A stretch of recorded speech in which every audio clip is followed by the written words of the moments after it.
English. Translate. So, translation. You have to mute yourself until.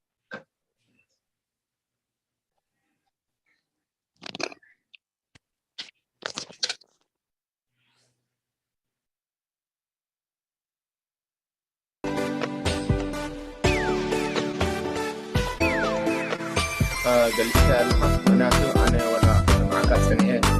سوتي يتحازو ويكام سناي فاميلي ويتفضل عرفت كلنا نهمنا وحدت بجو هزبنا عبيك عبستت عدل تدقنا كان خعبت فلتت كانت يدلينا نوران ممكان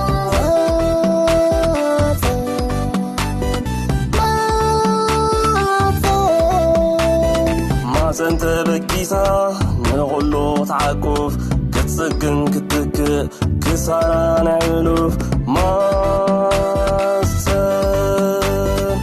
سنت بكيسا نغلو تعكوف بغلتو كل قصة كمنا يا دماتن نغلو تترنا نتاكتاتح بايتا ولدونا أماتن الساتح حلنا نكتو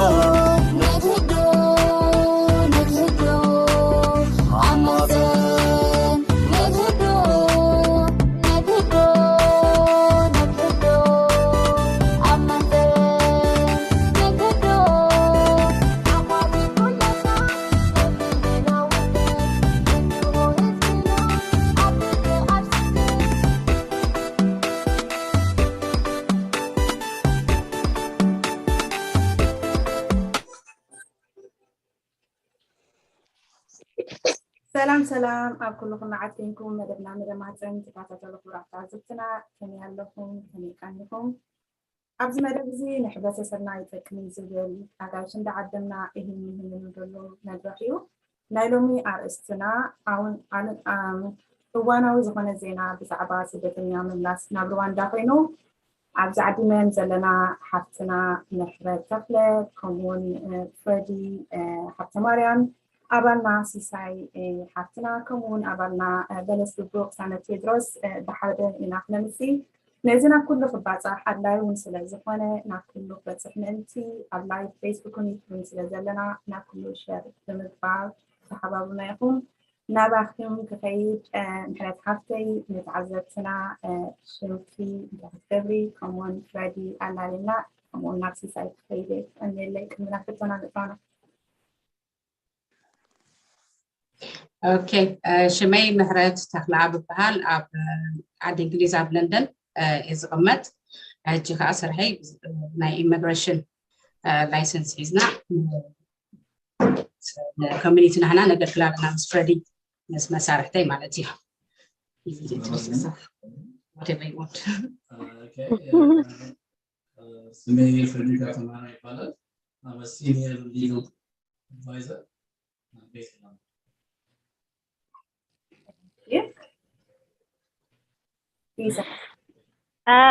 كمي أمسكم تعذبتنا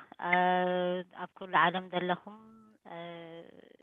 بدعمي تبغى دخلنا important كنا حلفنا لهم من المستدلنا أنا سيساي حفتهم كاب مانشستر مسوخة أنا دسر حلو تكلكا رمبو هيفن بروجكت بحال سدسنياتات رفيجي خينا سالم سيكر مزيو تفعل لي حاجات تدرخ بلو community center charitable organization دخونه دسر حلو مالتي مانشستر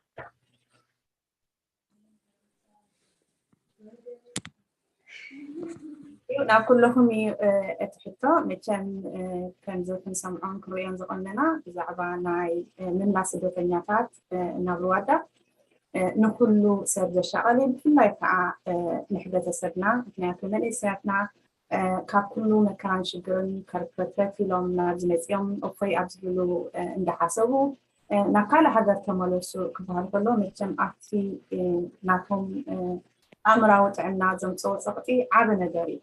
نتخجبوا زلهم أقدم بالكان نفلاتن حد مردان ون أقدر سنتيو كلنا نتفلتنا ون نفهم فواتنا في البزوم سلنا فعل مالتيو مجمرة نزعدنا أخذكم ناجم نساهم بشم عبارات ما سنكون تعزف لفي خمسكم سبالي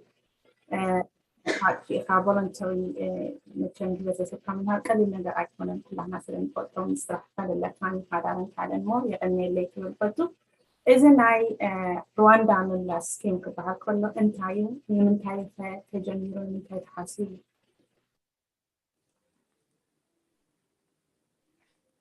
So Salome, how do you want to do it? So I'm going to say it in English for Freddie, and then maybe Sanatka in Amharic. Yeah, Pomarinya. So as Salam said, the topic we're going to talk about tonight is the topic of the return of asylum seeker from the UK to Rwanda. So we would like to understand, the same way as did last night, and that our community understand what it entails, what does that mean, how it happened, how does it, who is it that is going to be implicated in all the changes that is going to happen. So we're very grateful to have you, Freddie, tonight, and we would like to understand. So Sanat is going to say it in Amharic, so we're going to try to do it three-way tonight. Okay. Hi, እንደምን አመሸ ፍሬዲ፣ እንዴት አለ? የዛሬ ፕሮግራም አሁን እዚህ የሚያጋጥመው ያለውን በነዚህ በሪፊጂ ሁኔታ ማለት ነው። ሶ አሁን የሩዋንዳ እቅድ እንዴት ነው ምን ለማለት ነው እና በሰፊው እንድታስረዳን እንፈልገን ነበር።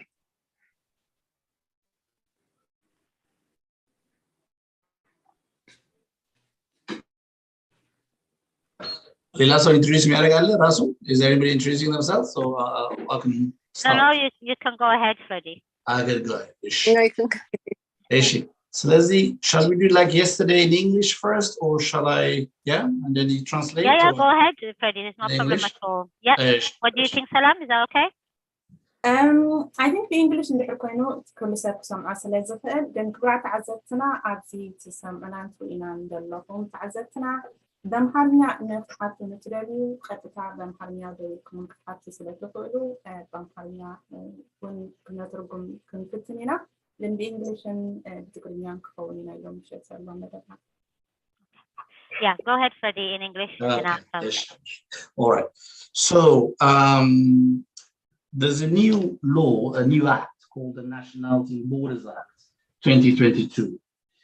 and what that act did, they've changed the immigration rules. They've introduced a new rules called, and the paragraph is called 345A. 345A basically says that an application will not be admitted to be considered in the UK, the asylum system in the UK, if they meet the following criteria. So, كم زفرت بلنا للو زي مبلغنا رواندا حدش حكيو 344 و 345A بحال عنقد مالت شفت immigration rule حدود السبع واقع حتى كله أو عاد إنجليزي أو عاد إنجليزي يكون واحد أخر رأيه السقاء أبقى العادي عدد مرتوها رواندا يجي بحال جلب وانا زي ويك أبقى العادي مكون خير يقدر بس في حفرة آخر الدارنا. Is there an Amharic translation needed, or everybody speaks Tigrinya? Do you have to repeat this in Amharic or not? I think, Salam, it would be nice if we do English and Amharic, right?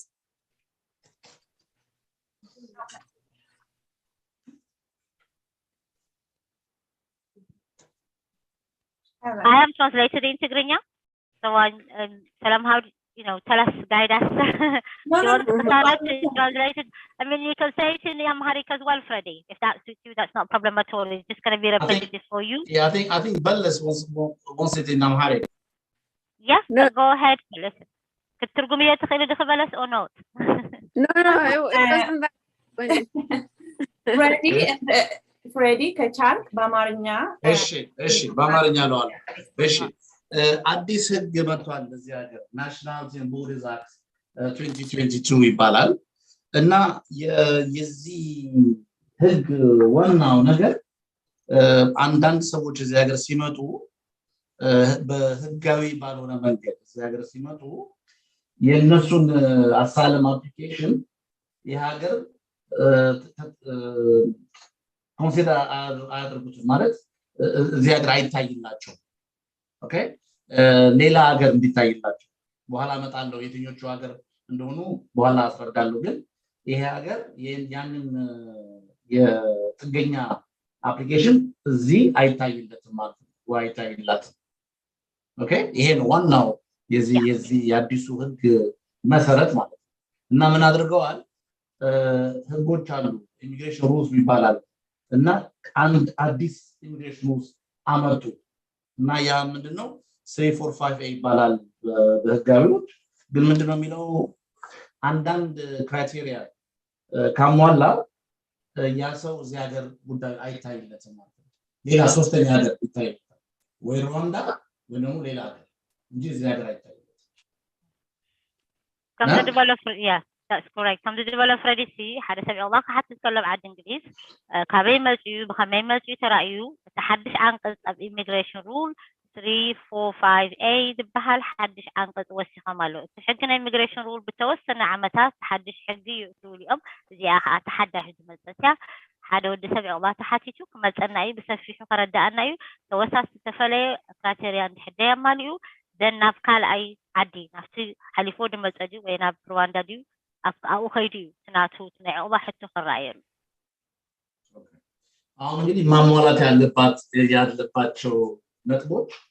አንደኛው ይሄ የሚመጣው ሰው ዛገር የገባው ሰው ሌላ ሀገር ከእንግሊዝ ሀገር ውጭ ሆነ ሌላ ሀገር ወደዚህ በመጣበት ጊዜ ሌላ ሀገር አሳለም ሰጥቶታል የሚለው ጥያቄ መጀመሪያ እንደዛ ከሆነ የእንግሊዝ መንግስት አያዩ ጀስቲስ አያዩ ተመጀመሪያ ሕቶት መጽእ እዚ ሰበብ ዓዲ እንግሊዝ መጽእ ሕቶ ሓቲቱ ዘሎ ናይ ዕቁባ أفكار عدسة حتى حاتي تنوري أغلاني نعوبة حتى أقربوا نوري يا تمجمع بوينت تسجل كله عد إنجليز كأتوا خلصي كونه خيجت إليان كونه قال عدنا أوروبا ذات نروجي نعوبة حتى جاتو that is the first point تمجمع بوينت هذه نتبع وين دمو ليلى أجر أصلاً بايستو جد بهجاوي بهونا منجد يمنور مبتالونا وده أجرو የማይመለስ መሆኑ ከታወቀ አሁን ሌላ ሀገር ሆኖ ሬፊጂ ባይሆን በሌላ መንገድ በሌላ በቪዛ ፍቃድ ካለው እና ያ ሀገር ሲያል ኤርትራዊ ከሆነ ወደ ኤርትራ ማይመልሰው ከሆነ ከታመነ ያን ጊዜ ያ ከተረጋገጠ ያ ሰው እዚህ ሀገር አሳማ አፕሊኬሽን አይታይለትም ሰው ሓደ ሰብካ እንድሕራፍተ ካለ ዓዲ ወላ እኳ ዕቁባ ሓቲቱ አይቀበልዎ بخال منجدي أتيو تفاينون عاد إنجليز تي دنبرو فيزا أفتعدي ينبرو تنيرو السخاء حدا خافت بوينت ني نخرعيلو ويكا أنا أفتعدي نخون ملس نفتو دنبرو خال عادي بفيزا خوني بتمرت بقلة ناب ينو قال يروبا عادي دا أسوسا بني ارتراخ أخو ملس تيك إن مارتو قن قاد دنبرو بقال عادي إنجليز زيلا متنك مياسفلقو يوروب مون يلبتم any country نوميل ما من يوم هذا ማንኛውም ሀገር የሆነ ሀገር ቢኖርም አሁን for example ቪዛ ኖሮት ሌላ አፍሪካ ዩሮፕም ሊሆን ይችላል ሰው ድሆነ ዓዲ ዩሮፕም ከሆነ ከእሉ አፍሪካም ከሆነ ከእሉ አበይ ነሩ ይተሰብ አበይ ነበር ነሩ ናይ መንበሪዱ ናይ ትምርቱ ናይ ከለቪዛ ሀሊወሲ አበይ ነበር ነሩ አሁን ሶስተኛው ነጥብ ላይ ምንድነው የሚለው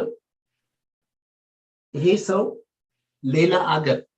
ወደዚህ ሀገር ወደ ቪዛ ሀገር እየመጣ ያለ ሌሎች ሀገር ላይ አሳለም ተጠየቀ ሰው حارسብ ካ ከመጽ ከለና ዓዲ እንግሊዝሲ ዕቁባ ሓቲቱ ዝካለ ዓድታት ኣብ እግረ መንገዱ ማለት እዩ ከመጽ ከለሲ ናይ ዕቁባ ሕቶ እትዩ ነሩ አቅሪቡ ነሩ እዚ ሓንቲ ፖይንት ሌላው ደግሞ ወደዚህ ሀገር እየመጣ ያ ሰው አሳለም መጠየቅ ይችል ነበር ብሎ ካመን ኦኬ መስዋሃ እንድሕር እትሰብ ከመጽ ከሎ እግረ መንገዱ ካል ዓድታት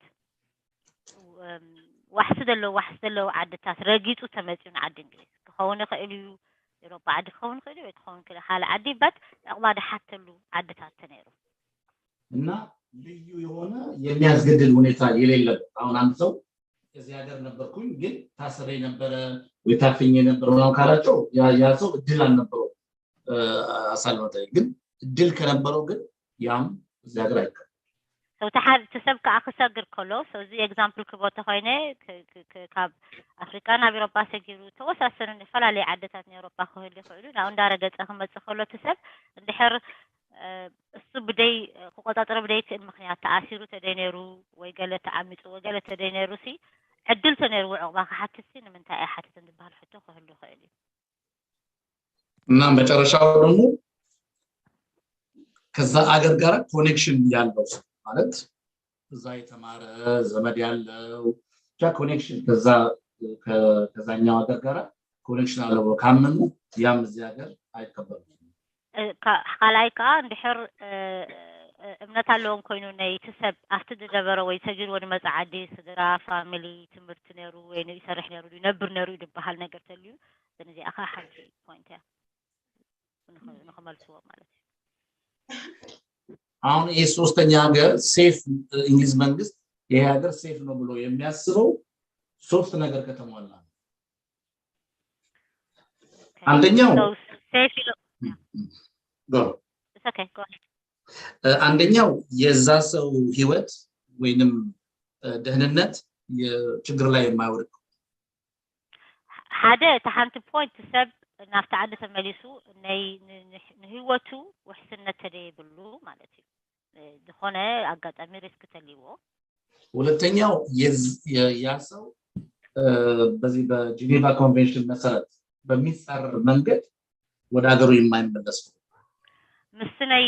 ጀኔቫ 1951 ሪፊጂ ኮንቬንሽን ምስነይ ጀኔቫ ናይ 1951 ሪፊጂ ኮንቬንሽን ተዓንቀጽ ማለት እዩ ተሓጊ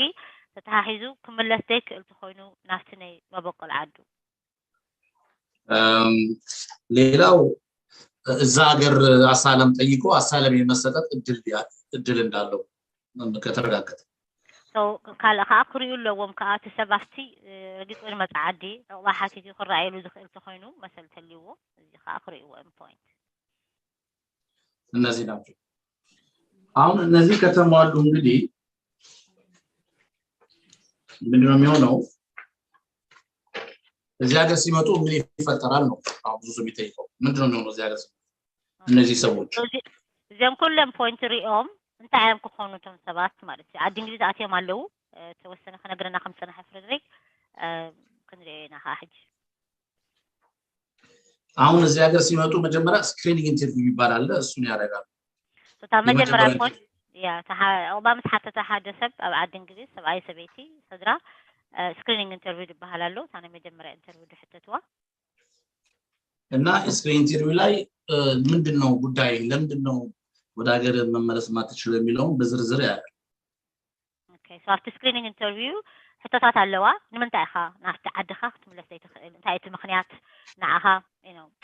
ዝነግርን ዝረድእን ዓድኻ ዘይትምለሰሉ ምክንያት ኢሎም ሕቶ ኣቕርብሉ እዮም እና አመጣጡንም ያለ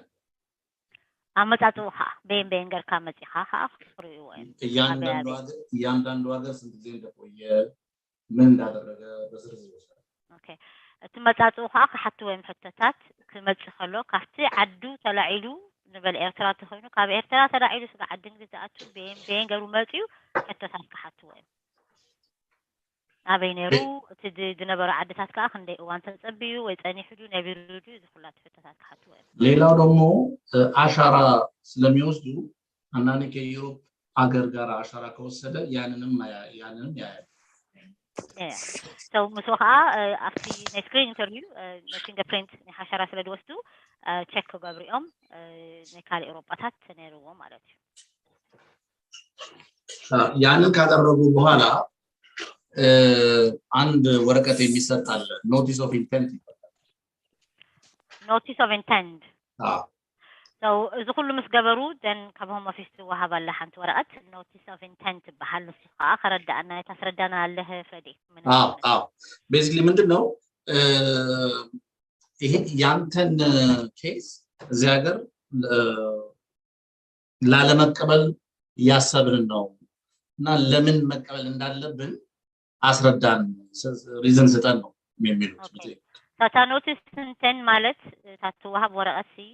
ናትካ ኬስ ዓዲ እንግሊዝ ክንሪኦ ንሓስብ አይንደልና ንሞ እንታይ እዩ እቲ مخنيات وين تقرب وسخة نخرج الكام أنت أنا بعد إنجليز አሁን ኖርዝ ሪተን የሚሰጣቸው ሰዎች ውጡ ማለት አይደለም ወይንም ውሳኔ ኦሬዲ ወስነዋል ማለት አይደለም እያሰብን ነው እና ለምን ያን ነገር ማድረግ እንደሌለብን አስረዳን ነው የሚለው ማለት ነው ኦኬ ታኖቲስ ኦፍ ኢንቴንሲ በጣም ኢምፖርታንት ያ ቢኮዝ ውጥርና ካብ ዓዲ እንግሊዝ አይኮነትን ወይ ከዓ አይተቀበልናካን አይኮነትን ጥራሕ نحاسب لنا نحاسب لنا أن خاينة كي تكبروا أردونا المخنيات أقربوا لنا يمدوا دلوا كذا عند سو كتاسرة سريتوس كارلا detention center وست كارلا سبات كان ما يالله يعني لما ملص نفس لما أوكي هذا سبب نحراب detention على خاينو تأتوا detention center يوم ما تخاينهم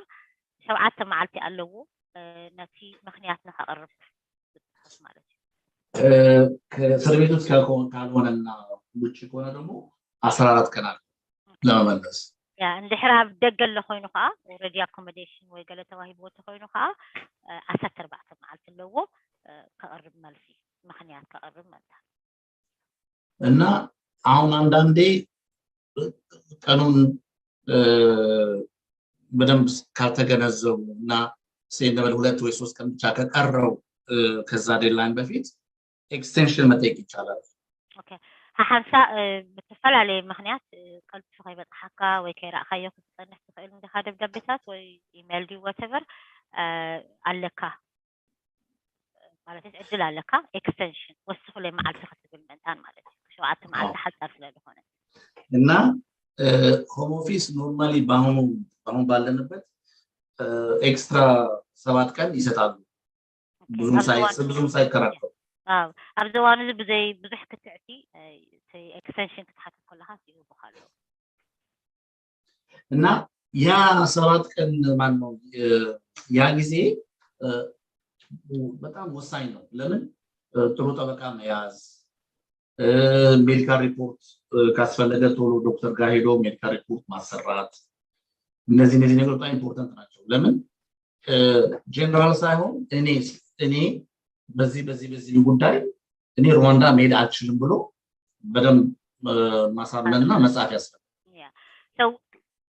አስተዋኑ ተሓደ ሰብዕዋ መስሓተተሲ ብጣዕሚ አድላይን አገዳስን እዩ legal representation ጠበቃ ንኽሕዝ ሓኪም ምዝርራብ አገዳሲ እዩ because it's report መጽሓፍ እዩ ጠበቃ ምዝርራብ እዩ ነቲ ናይቲ ምክንያት ተቅርቡ ኣብ ሩዋንዳ ከይዳይተን የትብሎሲ መሐገዝ ኾነካ ሰው ተጠበቃ መሓዝ ሓኪም ምዝርራብ አገዳሲ ስለዚህ አሁን እንግዲህ አንድ ሰው እንደዚህ ካጋጠማችሁ የምትረዱት ሰው ካለ እና ጠበቃ ማግኘት ካቃተው በዝርዝር ለምንድነው ህይወቴ አገሬ ብመለስ ችግር ላይ ነው ብሎ የሚያምነው ለምንድነው የሚለው በጣም በዝርዝር መጻፍ አለበት እቲ ምክንያት ቀርብ ከሎ ሓንቲ for example ንዓደይ ክምለስ ኣይክእልኒ ትብል ትኾንካ ብድካ ኣለካ ብደንብ ዘርዚርካ ውሽጡን ደጊዩን ርኢኻሲ ክትቀርብ ክትክእል ኣለካ ኣየድልኒ ኣይጠቅምኒ ትብሎ ዲቴል ክተርፍ የብሉን بعمق من جدي جزء وسيلكات حسكاسي مثل مخنيات عدي دي ملسل زي الكاسي خدنا كركت على كل دقات المكاسة قداسي ሌላው ግን በጣም በዝርዝር ለምንድነው ወደዚህ የመጣያሰው አሳለም ሌላ ሀገር ካልጠየቀ ለምንድነው ያልጠየቀው የሚለው ምክንያት በዝርዝር ሓደ ከዓ እንድሕር ካልኦት ዓድታት እንዳረገጽካ ዓዲ እንግሊዝ ኣርኪብካ ወይ በፂሕካ እንታይ እቲ ምክንያት ከዓ ኣብቲ ካልእ ዓድታት ዕባ ክትሓተሉ ደይከኣልካሉ ኣገዳሲ እዩ ክትነግር እቲ ምክንያት ደይከኣልካሉ ወይ እንታይ እዩ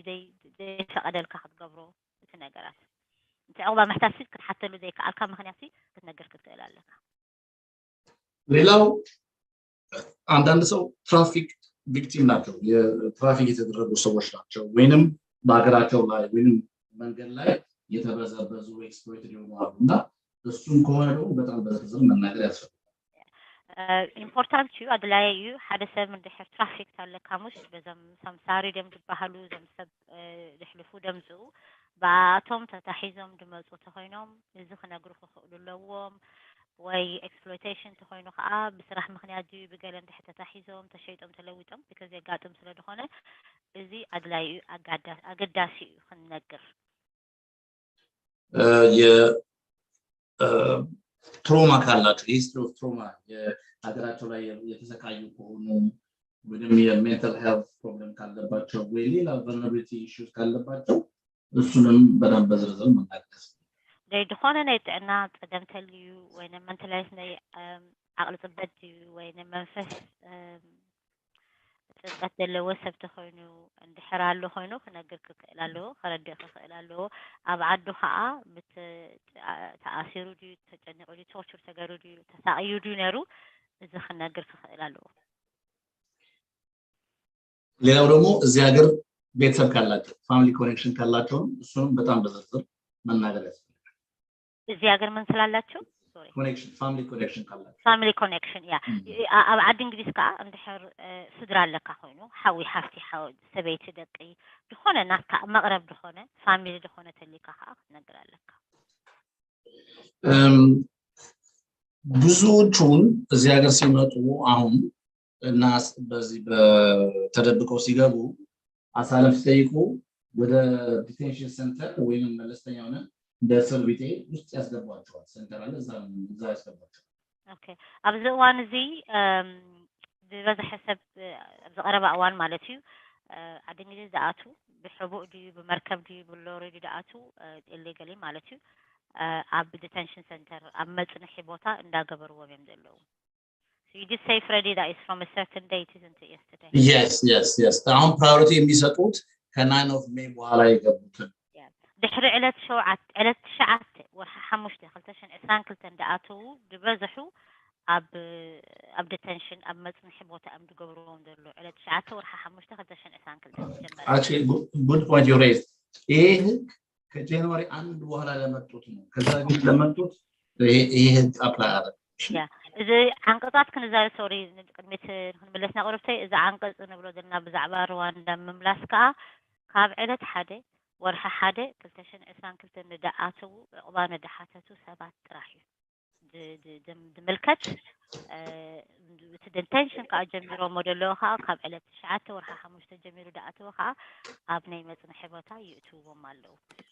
እና እዚ እስር ቤት ውስጥ ይገቡ ዲቴንሽን ሴንተር ውስጥ ይገቡ እዛ ዲቴንሽን ዶክተር አለ እና ይሄ የቅድም ያልኳችሁ ትሮማ ችግር ካለ ማጠየቅ የሚችሉት ሩል 34 or rule 35 ከሁለቱ 34 35 አሴስመንት ይባላል ዶክተር መጥቶ በደንብ ያያቸዋል ማለት ነው ኦኬ so rule 34 yeah after 34 35 ከሁለቱ from detention ኣትዮም ዘለዉ ከዓ ብጣዕሚ ኣገዳሲ እዩ ሓኪማት ስለ ዘለዉ ነቶም ሓኪም ክዛረቡ ክኽእሉ ኣለዎም ሩል 34 ዝበሃል ኣሎ ፎርምታት ዝምላእ እሞ መስኡታት ምስቲ ሓኪም ኮይኖም ክዘራረቡ እውን ተካል ሓገዛት ክረኽቡን ክፍትኑ ኣለዎም ክሓተቱ እዮም ቶርች ከተደረጉ ወይም ስቃይ ከደረሰባቸው ሀገራቸው ላይ ለዶክተሩ መናገር አለባቸው ያ ስቃዩ መንገድ ላይም መናገር አለባቸው እቲ ዝበናይቅድ ያ ነታ ሓኪም ክነግርዎ ዘለዎም እቲ ስቃይ ኣብ ዓዶም ደጋጥሞም ተኮይኑ ኣብ መንገዲ ክመፁ ከለዉ ደጋጥሞም ተኮይኑ ብጣዕሚ ኣገዳሲ እዩ ታሽሙሉ ክነግሩ ክኽእሉ ኣለዎም ሸር ክገብሩ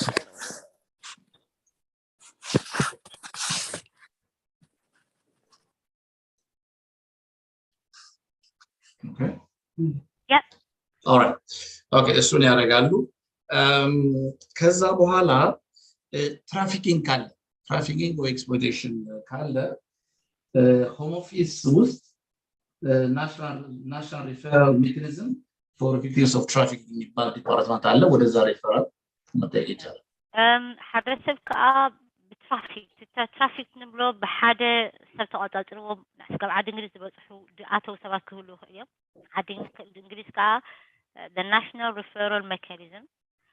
NRM ዝበሃሉ ኣለዉ ምስ ሆም ኦፊስ ምስ ፖሊስ ተሓሓዘ ሓደ ሰብ ብትራፊክ ተኣተወ ተኮይኑ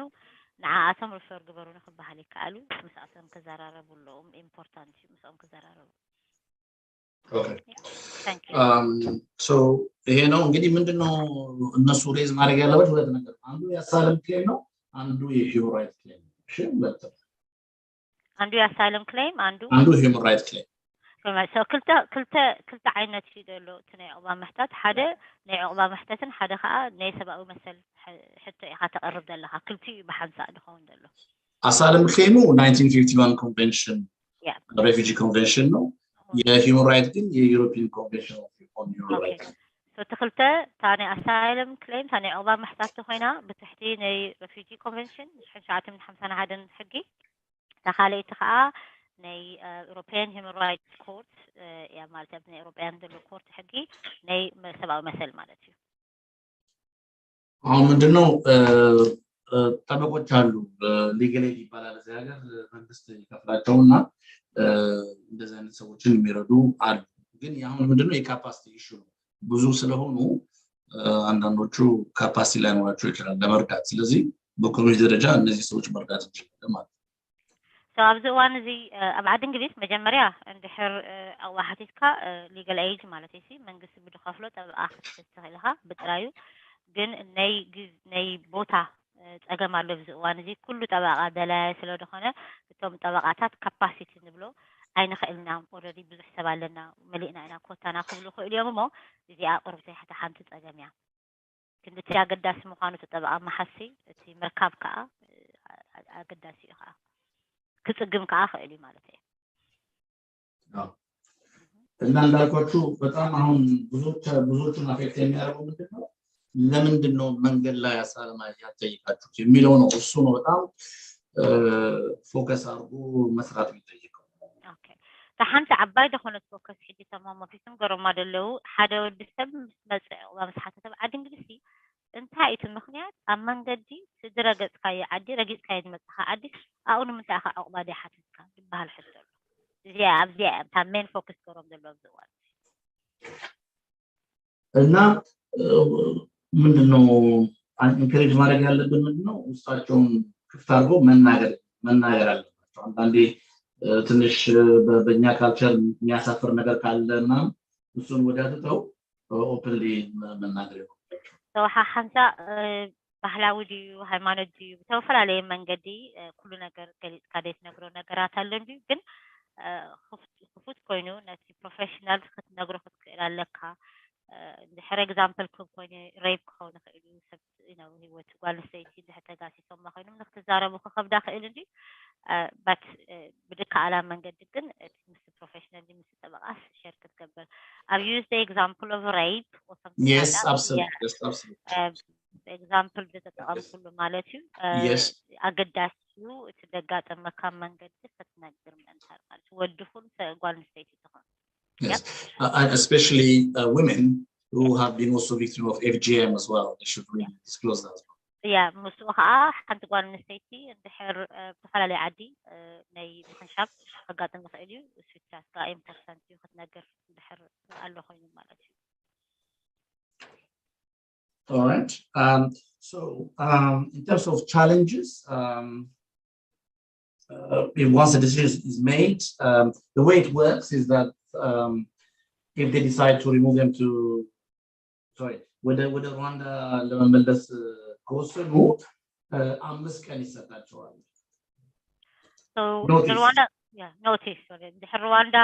كله ترى رwanda خن ملسكانات اليوم حمشنا مع الف نوتيس هو هاي. እና በዛ አምስት ቀን ውስጥ ቻሌንጅ ማድረግ ይችላል ፍርድ ቤት ሄደው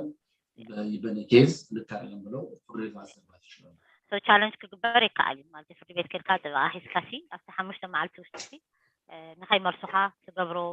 መንገድታት አሉ ምስ ሌጋል ሰፖርት ማለት ነው እና እሱ ደግሞ ጁዲሻል ሪቪው ይባላል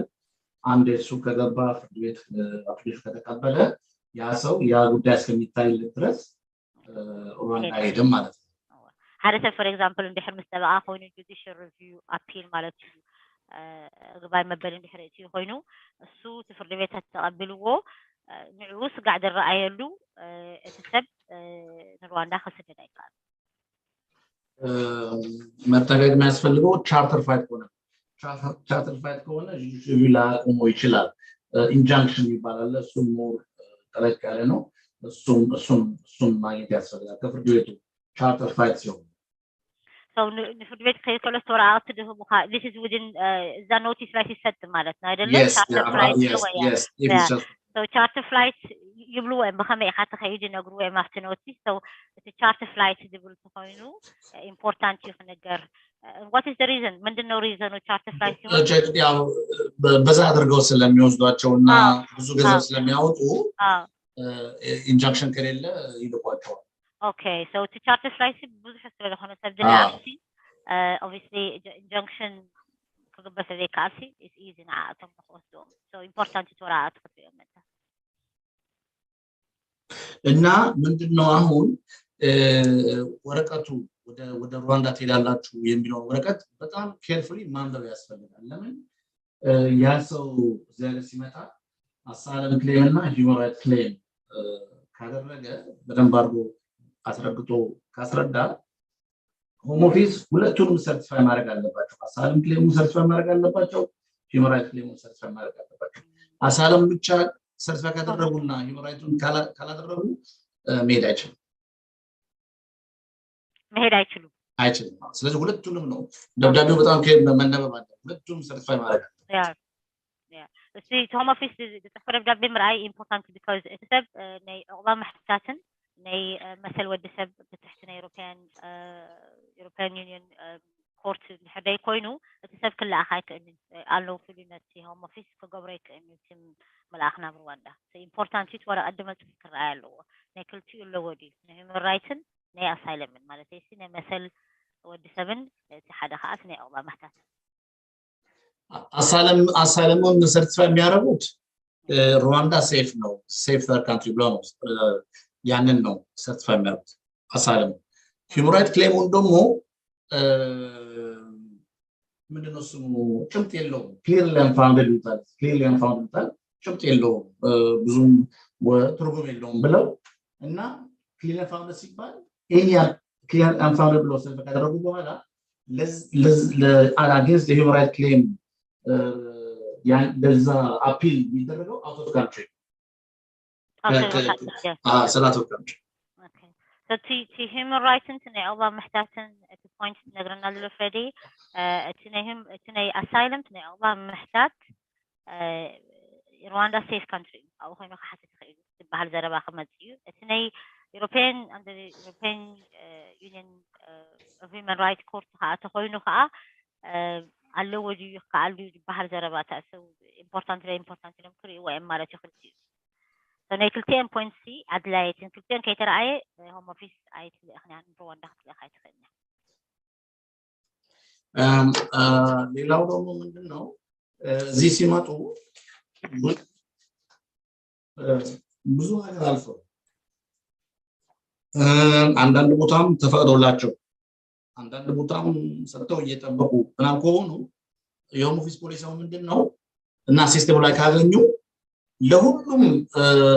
ምንድነው ሪፈራል ያደርጋሉ ባንዲ ሲምልቴኒየስሊ ለሩዋንዳም ለጀርመኒም ለፈረንሳይም ለጣሊያንም አንድ ላይ ነው የሚያደርጉት ያ ሰው እዚህ ከታሰር ከዛ አንዱ ሀገር እሺ ያለው ሲላቸው ወደዛ ይልካሉ ማለት ነው እና ስለዚህ አንዳንዴ ሲነበል ቀድሞ አሁን የተመለሱት በዚህ በፖሊሲው ብዙዎቹ ወደ ዩሮፕ ተመለሰዋል ስለዚህ ነበል ዴንማርክ አው ኔጋ ነበር ተቀበላለው ምትል ከሆነ ወደ ዴንማርክ ይመለሳሉ ሩዋንዳ አይደለም ማለት ነው so ተመምላስ ካሲ ሩዋንዳ ጥራህ አይኮነን የተሰብ እንዲህ ናይ ካል ናይ ኦባ ሕቶ ዘቀረቦ ናይ ሩ ተኾዩ ዴንማርክ ሆነ ኸይዱ ስዊድን ሆነ ኸይዱ ጀርመን ሆነ ኸይዱ ፈረንሳይ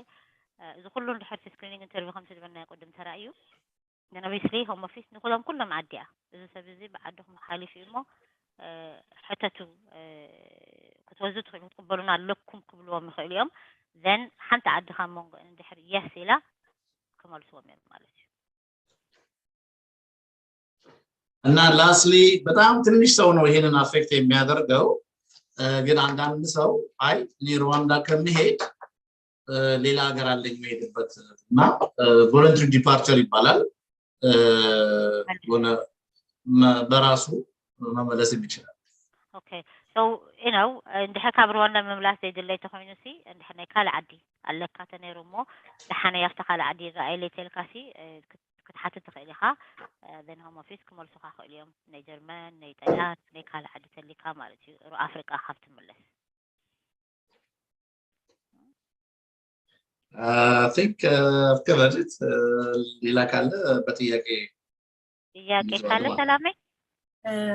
ብጣዕሚ ፅቡቅ ናብ ድሕሪት ቁሩብ ምንስ ከብለኩም ድሕር ኮነ ነቲ ሰብ ምእንቲ ክበርሃሉ ቤተሰብ ኣብዚ ዘለዎ ሲ ካብ ናይ ጓንዳ መጀመርያ ሕጂ መቸም ኩሉ ሕብረተሰብና ካብ ብሌጋል ዝመፅእ ሲ ኢሌጋል ዝመፅእ ይበዝሕ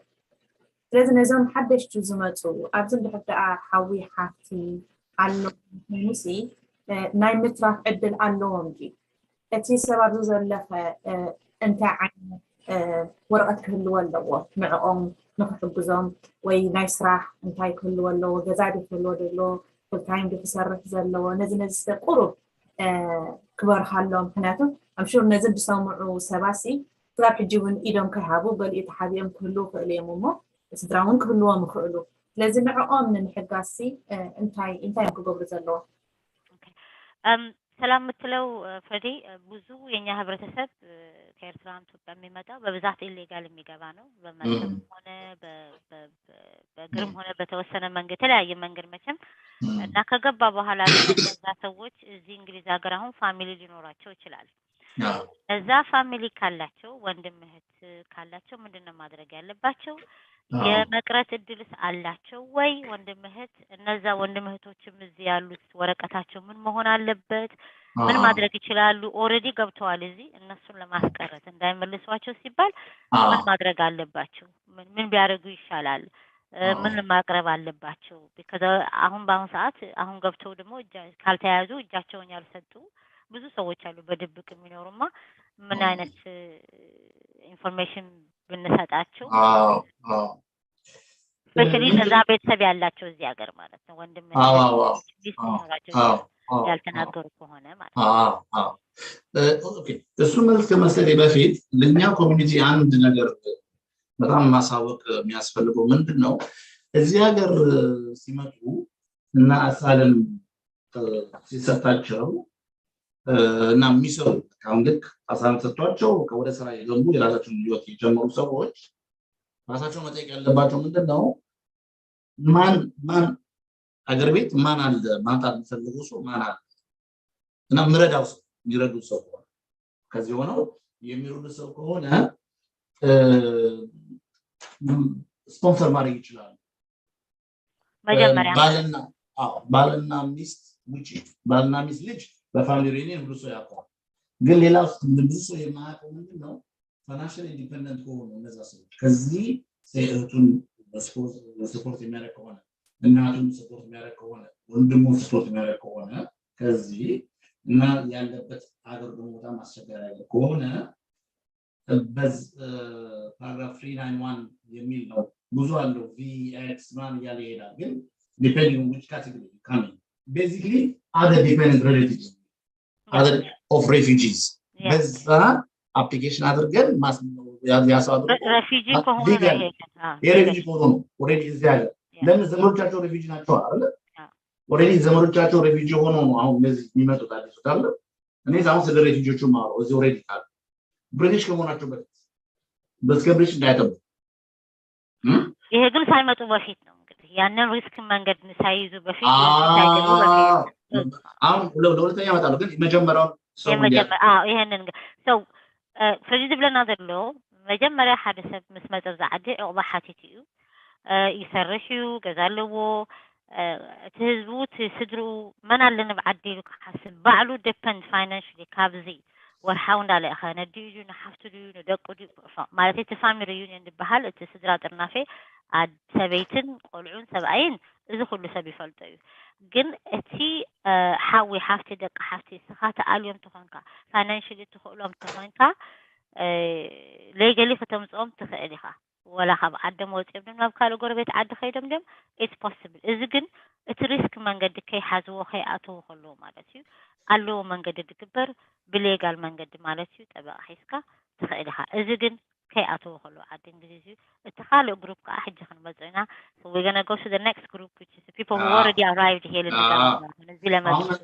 አሁን እዚህ ያሉት ምንድን ነው ከሜ በኋላ የመጡት ከሆኑ እዚህ ሀገር ለመኖሪያ ፈቃድ አፕላይ ሲያደርጉ ለአሳለም ሲጠይቁ እዚህ ሩዋንዳ ፖሊስ ውስጥ ይገባሉ እና አሁን ቤተሰቦቻቸው ዳሩራቸው የሚችለው ምንድን ነው ጥሩ ጠበቃ መያዝ ኢሹ ካለባቸው የቅድም ያወራን ኢሹዎች ካሉ ጥሩ ዶክተር ጋር ወስዶ ማስመርመር ጥሩ ኤቪደንስ ሜዲካል ኤቪደንስ ማዘጋጀት እነዚህ ነገሮችን እና ኤክስፐርት ሪፖርት የሚያስፈልግ ከሆነ ኤክስፐርት ሪፖርት ጋር አነጋግሮ ኤክስፐርት ሪፖርቱን እና ኬዙን ቢልድ ማድረግ ስትሮንግ አድርጎ ፋሚሊም ካላቸው መንገር አለበት ፋሚሊ ካላቸው so it's more focus حجي home office تقبرو دلو أفتي دحري إلت شعات ورحمشت لأتو سبنديو so سبزي حدا تبع خزالو كالاي ندعنا زقمت لي وأمن قدي زقات موتور شركي مجرنا أدي بزح سقايا دقات موتور خاينو more important لها صدرات اليوم مو حو حفتي قحوات بيتسب دلو تخاينم كناقر كخيلالو زي important يا جنزي أبو رحمة مفتن دعته دحري دعته سباتي مالتي أب detention center دلو وسبات يا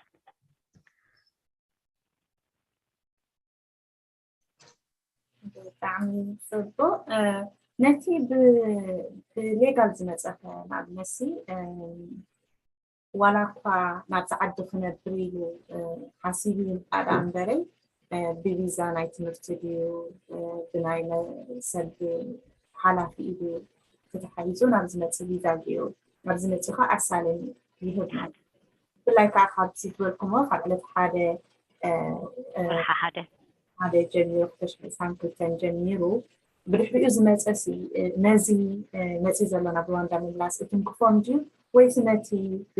illegal دعاتو so the question ጥያቄው ሰላም የጠየቀችው አንድ ሰው በትምህርት ስቱደንት ቪዛ ሰላም የጠየቀችው አሁን አንድ ሰው በስቱደንት ቪዛ ሊመጣ ይችላል በወርክ ቪዛ ሊመጣ ይችላል ወይ አሰሪ የሚያሰራው ሰው ይዞት መጥቶ ሊሆን ይችላል ወይ ደግሞ ቪዛ ሊሆን ይችላልና እነዚህን ሰዎች ይሄ የሩዋንዳ ህግ ይነካቸዋል አይነካቸው በሌጋል ስለገቡ ማለት ነው ቪዛ ይዘው the only thing የሚነካቸው ዲሴፕሽን ካለ so deception አስረዳን ዲሴፕሽን ምንድነው በተጨበረበረ መንገድ አሁን እውነት አስተማርታ ለመማር ካልሆነ ወይንም ዛገር የሌላ ኢንፎርሜሽን ከዚህ ሀገር ደግሞ የተገኘበት ሲሆን ብቻ ውሸትና ማጭበረበር ግን ይሄ ለሊጋል ወይ አለ ሊጋሊ ለሚገባ so ሓደ ሰብ ከምቲ ድበልክዮ ብስቱደንት ብቪዚት ቪዛ ብስራሕ ድመጽእ እዚ ሕግዚ ኣይነኾኒ ኣይፀልዎን ስራሕ ተሓንቲ ብዲሰፕሽን ክበሃል ከሎ እቲ ቪዛ ክትረኽቦ ከለካ ሓሲኻ ማለት ሲደብልካ ሰልድልን ኢልካ ወይ ከዓ ንክትመሃር ኢልካ መሊእካዮ ግን ትምህርቲ ዘይተመሃርካ ስታት ብዲሰፕሽን ይበሃል ሓሲኻ ማለት እዩ ክሊርሊ ድወሰድካ ቪዛ ተኮይኑ እሞ እሳቶም ኣርኪቦም ተኮይኖም ረኪቦም ተኮይኖም ግን ኦብቪስሊ of course ይጠልዎም ሰደይ ኮይኑ ግን ኦልሬዲ ቢሌጋል ስለዳአተው ግን አይ እና ግን ደግሞ ቅድም የተነጋገር ነው እነዛ መጀመሪያ ክራይቴሪያዎቹ ከተማዋሉ ደግሞ ሌላ ሀገር ሪፊውጂ ስቴተስ ካለው ሌላ ሀገር ቋሚ መኖሪያ ካለው እነዚህ ነገሮች ያው ሰር ካንትሪ ይሆናል ማለት ኦኬ so ወይ ከዓ ተሓንቲ ነገር ከዓ ተሰብ አፍካለ ዓዲ ረጊጽ መጽዲ ወይ ከዓ ለቋሚ መንበር ነሩ ወዲ አፍካለ ዓዲ እዚ ታታስ አለው ሕቶ ደቀርም ማለት እዚን ከማላ አለው አሳለም ሲጠይቅ ብቻ ነው ግን እሺ we have to be clear ያ በስቱደንት መጥቶ አይደለም ወደ አሳለም ሲቀየር ነው ይሄ የሚመጣው እሺ ሌላ ቪዛ ኢሚግሬሽን ከሆነ አይነት ያ እዚ ድናክ ግን እንደ ሕርተሰብ of course በስቱደንት ወይ ቢዝነስ መጥሲ ዕቁባ ተሓቲት ናብ ዕቁባ ተሓሊፉ ለብሲ አሳይለም ተሓቲቱ እዮም እዚታትና መፍታሽ ተኣትፉ ንኽሪእዎ መንታል ማለት እዩ ያ የሚልና ሓደ ሰብ ከንድሕዳኣ ካብዚ ስደዱ ብተመሪፁ ወረቀት ምስ መፅኦ ከይድ ኢልካ ተባሂሉ እንታይ ክገብር ዘሎ መጀመርያ ነገር ኦኬ ሰው አንድ ሰው ያ ኖቲስ ትላካለህ ሩዋንዳ የሚለው ማለት ነው። ሰከንድ ካውንት ላይ ከመጣለ ደብዳቤው ምንድነው ማድረግ ያለበት? ቶሎ ብሎ ምንድነው ማድረግ ያለበት? የአምስት ቀኗ ሩዋንዳ ትላካለህ የሚባለው። አሁን እንግዲህ ሆፕፉሊ ኖቲስ ኦፍ ኢንቴንት ሲሰጠው ጠበቃ ይዛል ብለን መጀመሪያ ጠበቃ ከሌለው እና እሱ በራሱ መልስ ከሰጠና እነሱ አይተናል ግን ካለን 5 ቀን ካለ በዛች ቀን ውስጥ ማነው ጠበቃ መያዝ አለበትና ወደ ፍርድ ቤት መሄድ አለበት ካለጅ ማለት አለበት። ኦኬ ሰው ከምት ድበልና ያቀድም ሰላም ሓደ ሰብታ መጀመሪያ ኖቲስ ኦፍ ኢንቴንት ዝበሃል ታናሓስብ ኣለና ከኣና ክበሃል ከሎ ኣብቲ ኣዋንቲ ኣይ ብጣዕሚ ክፅዕር ዘለዎ ጠበቃ ሒዙ ሓሓዛ ጠበቃ ስለደይብሉ ባዕሉ ፅሒፉ ደእተዎሞ ዘይተቐበልዎ ተኮይኑ ኦብቪስሊ ናፍታ ኖቲስ ክትከይድ ኢኻ ትበሃል ስለዝመፅ ስቲል ግን ኣብቲ 5 መዓልቲ ኣፒል ክትኽእል እዩ ነቲ ንመኻጠጠው መበሊ ማለት እዩ እታ መጀመርያ ዝገብራታ ኖቲስ ንፈንተት ክትበሃል ከላ ግን እሳታ ኢምፖርታንት ዳሕራይም እንድሕር ስቲል ንዕኡ ሓሊፎሞ ይከውን ኢሎሞ ግን ይከን ስቲል ክገብር ይኽእል እዩ ኣፒል ሪኮርት ማለት እዩ ስለዚህ ጠበቃ ክሕዝ ኣለዎ ማለት እዩ በቃ ዩኒት ሶሊሲተር ጠበቃ ኢምፖርታንት ጠበቃ ነው ጠበቃ በጣም ወሳኝ በጣም በፍጥነት ጠበቃ መያዝ አለባቸው በጣም ወሳኝ እዩ ጠበቃ መሓዝ ሌጋል ሰፖርት ኣድላይ እዩ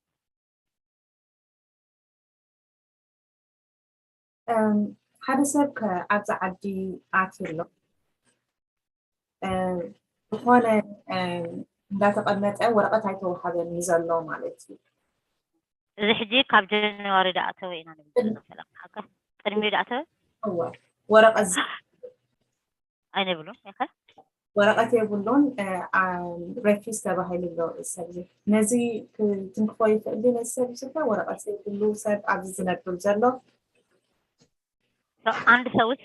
ከቢፎር ጃንዋሪ የገባ ሰው አሳይለም ጠይቆ ሪፊውዝ የተባለ ከጃንዋሪ መቼ የገባ አንድ ሰው ከጃንዋሪ በፊት የገባ for example 2021 የመጣ ወይ 2020 የመጣ ሆነና እጁ ከሰጠ ሪፊውዝ ተብሎ ከይዙ ተዘጋ እንበለው እነሱን ሲነካል ይሄ ነገር ሩዋንዳ መላኩ ፍሬሽ ክሌም የሚያደርጉ ናቸው ፍሬሽ ክሌም የሚያደርጉ ኤግዛክትሊ መጀመሪያ አሳለም ሲጠይቁ ሰር ካንትሪ ኢሹ ካልተነሳ ሬርሊ ወደ አሁን ሩዋንዳ የሚለው ነገር ላሙኑ ነው አሁን እንደሚገቡ ንሕጂ ንድመጽ እምበሪ ሪፊውዝ ተባሂሉ ፍሬሽ ክሬም ተእትዩሲ ቅድሚ ወርሓ ሓደ ዳኣተወ ተኮይኑሲ ክፀልኦ ሳይክል ለምን ይሄ የአድሚሲቢሊቲ ኢሹ አለ መጀመሪያ ያወራነው ምንድነው ዩኬ የሚለው ምንድነው ኢዳን ያንተ ኬዝ እኛ እናየውም ሩዋንዳ ነው የሚያየው ጀርመን ነው ሌላ ሀገር ነው የሚያየው ኦሬዲ ይሄ ሰውዬ ኬዙ ሲመጡ ከታየ ፍርድ ቤት ከሄደ ምናምን እዚህ ፕሮሰስ ተደርጓል ማለት ነው ስለዚህ አሁን ኢንአድሚሲብል ሊሆን አይችልም okay so it's sub already መጽይቁ ዕባሓቲቱ ናይ ባዕሉ ወረቐት ሪኦሙሉ ኣብ ዓዲ እንግሊዝ ተራእዩ ናይ ዕባሓቱ obviously ሽዑ እንደገና ድሕሪ ተመሊሶምሲ ኣብዚ ከዓ ንሪኦ እና ፍሬሽ ክሬም ካብ ክትከይድ ኣለካ ሩዋንዳ ክብሉ ሰን ድሕሪ ክመለሱ ሳይኮንም ሓደ ሰብ ቅድሚ ዳኣተወ ተኮይኑ ሓደ ሰብ ከን ድሕዳ ከምዚ ምናልባት ካብ ርእስና ውፅእ ዝበለ ክኸውን ምስ ተሓሓዘ ግን ስለዝኾነ ማለት እዩ ኣይተቐበልዎን ግን ኣብዚ ዓዲ ሒዙ ውላድ ወሊዱ ክኸውን ይኽእል ሰብ እዚ ዕድል ኣለዎ ድዩ ኣብዚ ዓዲ ወረቐት ሓፊዙ ንክነብር ብናይ ውላዱ ድዩ ወይ ብሰበይቲ ድዩ አንድ ሰው መጥቶ እዚህ ሀገር አሳይለም ጠይቆ ሪፊውዝ ተባለ በመሀል ላይ ግን ወረቀት ያላት ሰው ልጅ ሊወልድ ይችላል ፋሚሊ ሊመሰርት ይችላል እና ምን እድል አለው ያ ሰው ደግሞ ወረቀቱን እንዲያገኝ በልጁ መንገድ ሆነ ትዳርም ስለጀመረ ይሄ ነገሮች ማለት እንደዛ አይነት ሰዎች ምንድነው ሪሌሽንሺፕ በዚህ ሀገር ፎርም ካደረጉ እና ያ ሪሌሽንሺፕ ጄኒን ከሆነ እና እዚህ ሀገር መንግስት ካመነበት human rights application ማስገባት ይችላል obviously እቲ relationship እቲ ተጣመዱ አለው ተኾይኑ ጀኒዋን ተኾይኑ ወላዱ ድርኢ ወይ ድራኸብ ተኾይኑ ወይ ይሕግዝ አለካ ምሽ ተወሳሰነ ነገር relationship ተሕላሎ ኾይኑ መስታሰብ ኾይኑ ምስ ወላዱ obviously under family rights or human rights ካሓተ ተኸእዲ مستسدرو نخيملسو منتان مالتي وي ورقته نخرأيلو خم بحدش ندقس يخيل طعم صبو كبرات عزتنا نا تليفون مسمرنا في بيتنا سلازلنا تليفون تاخدوا لي تقوليكم بقى تاخدوا لي تقولوا نا واتساب لنا فايبر كومون ايمو نافتي منس قبل ندفكينا مچن عزيز حالتنا يو اوارق في الله كابزن اكثر معلومات ብዙሕ ሰብ ሰላማዊ ሰልፊ እንዳወፀ ፍርሙ ፋውንድ እንዳበሉ ብዙሕ ይገብሩ ነይሮም እሞ ንሕና ከም ሕብረተሰብ ማለት እዩ ላይ ካልኦት ዜጋ እዮም ንዓና ዝቋጥዕልናን ክጣብቁልናን ቀንዮም ማለት እዩ ከም ዝፍረድ ክብሎ ዝፀንሐ እውን ናይ ግድን ጠበቃ የድልየ ሓደ ሰብ እቶም ጠበቃውን ዳርጋ እንዳመልኡ ይኸድሎም እዚ ሽግራት መፅኡ ዘሎ ንሕና ከም ሕብረተሰብ ሲ እንታይና ክንገብር ዘለና ما شجر حالتنا يا مسيناينا نظام حجب زي ما تسمى زلوحة كم عينة شجر نهار قاطع من خيم اللصصي كم حبة السر انت هنا كنت لنا فريدي رازا حتى زيا نقول وين محرتم سو فريدي سلام مثلو هون يتليفون مسمر تكفتوال سو ما دولي ترى بمارنيا بتقرنيا بانجليزيا سو دولو ما تيجي ترى إيميل فايبر واتساب ሰላም ማንሳት ትችላለች ሰው አንተ ጥያቄው እንዳየነው ከሆነ ለኛ ለህዝባችን ለዚህ ለሲደረግ ለከረመው ለአፒሉ ምናምኑ ሰው እንዳይመለስ ሩዋንዳ ፈረንጆች ናቸው ሲጣበቁልንና መንገድ ላይ ሲያመሹ የነበረው የኛ ብዙ አልነበረምና እኛ ግን እንደ ህብረተሰብ እንደ ሀበሻ ኤርትራዊነት ምን ማድረግ አለብን ካን ዊ ምን ማድረግ አለብን እንድንሳተፍ ነገሮቹ ላይ because ቆማ አውሮፕላኑ መሄድ እንጂ ነገ ጧት በዛ ላይ ደግሞ ትነግረናለህ ሜቢ የጁላዩን ደግሞ ለምንድን ነው ያንን ምክንያቱም የቆመበት ሜቢ ሰው እንዲረዳው ነግረን ደግሞ ጥሩ ነበረ ሰው እንደዛ ነው ሰላም ያለችው ኦኬ ምንድነው የሆነው ፍርድ ቤት ጁላይ ላይ የዚህ ፖሊሲ ራሱ ወደ ሩዋንዳ መላክ ፖሊሲ ራሱ ህጋዊ አይደለም ሎፉልነስ ህጋዊነቱን ለክርክር ተቀርቦ ፍርድ ቤቱ ለጁላይ ቀጠሮ ሰጥቷል አሁን ምንድነው የነበረው ትናንትና ከትናንት ወዲያ የነበረው ምንድነው እነዚህ ሰዎች ያ ጉዳይ እስከሚታይ ድረስ አትላቋቸው ነበር የጠበቆቹ ክርክር እና ዳኞቹ ደግሞ ለትንሽ ጊዜ እስከ ጁላይ ያለችው ጊዜ በጣም ብዙ ስላልሆነ ቢሄዱ ምንም ችግር የለውም ለምን የእንግሊዝ መንግስት ጁላይ ላይ ከተሸነፈን እነዚህ የላክናቸው እንመለሳለን ስላላቸው ማለት ነው ሰው ምክንያት ናይት በቀዳማይ ፍላይት ተተረፈሉ ነኸረዳና ይጸንሑ ፍሬዲ ሰውቲ እቲ ምክንያት ተተረፈ እቲ ሆም ኦፊስ ንወርሒ 7 መወዳእታ ማለት እዩ እቲ ሕጊ ናይ ሩዋንዳ ሕጊ ድበልወሲ وحسنتون حقاونتون كرأي اللو ስለተባሃለ ቆጠራ አለ ሶታው ቆጠራ ስጋት ራይ አዛአፎ ሚነሩ ትሕቶ ናዓድ እንግሊዝ ፍርድ ቤት ማለት እዩ ተራዕተ ሕጂ ተፈራደኸ አይሉ ናዓድ እንግሊዝ ማለት እዩ አይከውን እዩ ወር ሓጥር ግዜ ስለደኾነሲ ወላኳ ተላእኽናዮም ሩዋንዳሲ እንደ ሕተረቲዕና ደንክን መልሶሚና ትባህል ዘረባቡ ምክንያቱ እቲ አፒል ዲስሚስ ተገሩ ማለት ሽዑ ማለት መጀመሪያ ሶኒ መሸት so that the first ya መጀመሪያ ማታ ሰኞ ዕለት አፒል ዲስሚስ ያደረገው ፍርድ ቤቱ because ከሄዱ ከተረታን ጁላይ ላይ ይመለሳል የሚለው ቅርብ አቅርቦት ነበር ነው so በዛ ማለት የዚህ ሀገር ፍርድ ቤት እስከ ሱፕሪም ኮርት ድረስ አይ ሜድ ይችላሉ ብሎ ከወሰነ በኋላ የዩሮፒያን ኮርት ኦፍ ሂውማን ራይትስ ለአንድ ሰው አይ ይሄ ሰው ጉዳይ እስከ ጁላይ ተጠብቅ ለምን ይጎዳል ጉዳዩ ሳይሰማ ወደ ሩዋንዳ ቢሄድ ሊጎዳ ስለሚችል እዚህ ሆኖ አትሊስት ጉዳዩ እስከሚታይ ድረስ በዚህ ሀገር ይቅር ብለው ወሰኑ። ኦኬ ሶ ካብቶም ማእከሎም ግን ሓደ ሰብ ናይ ዩሮፒያን ዩኒየን human rights court appeal እትዩ ስለነበረ እታ ናይ ዩሮፒያን ዩኒየን ከዓ እንታይ ኢላ እቲ ሰብ እንድሕር ሕጂ ተላኢኹ እቲ ኣፒሉ ስጋዕ ዝረኣየሉ ናቱ መሰሉ ክህሰይ ስለዝኾነሲ ክሰደው ማይትኹን ብዝበሃል እቶም ናይ ዩሮፒያን ዩኒየን ስለ ዝተዛረቡ ወይ ከዓ ዝኸለእዎ ብኡ ምክንያት እዩ ፍላይት ክኸውን ዘይካልእ ሶሉስ ምሸጥ ይሄው ነው እንግዲህ እዚያ በቃ ታ ምክንያት ተረፍላሲ ሓደ ሰብ ካብ አንድ ሰው ብቻ ነው ከመሃላቸው የዩሮፒያን አስገብቶ የነበረው አሞንጎም ሓደ ሰብ ነበር በቲ ምክንያት ከዓ ቶም ካልኦት ጠበቃታት ከዓ ነቲ ሓደ ሰብ ተጠቂሞም ነቲ ነገር ከትርፍዎ ኸይሎም actually very good point ምን እናድርግ የሚለው ነገር yes እዚህ ላይ ምንድነው እዚህ ዲቴንሽን ሴንተር አካባቢ ቮለንቲር ነው ቻሪቲ ኦርጋናይዜሽኖች አሉ ስማቸውን በኋላ ካሌ ፎር ዲቴኒዝ የሚል አለ ሜዲካል ጃስቲስ የሚባሉ አሉ እነሱ ከዲቴንሽን ሴንተሮች ጋር ብዙ ጊዜ ሄደው ቮለንቲሮች አሉ ቮለንቲሮች ሄደው ዲቴኖቹን ቢፍሬንድ የሚረዱ ቋንቋ እና እነሱን በእኛ ኮሚኒቲ ቮለንቲር መሆን የሚፈልጉ ሰዎች ቢኖሩ እነዛን ሰዎች ይሄ ቅድም የተነጋገርነው የትሮማውን የትራፊኩን ምናምኑ አዲስ ለጠበቃ እስከሚያገኝ ድረስ አዲስ ጠበቃ መፈለግ አድቮኬት ማድረግ ለነሱ ይችላሉ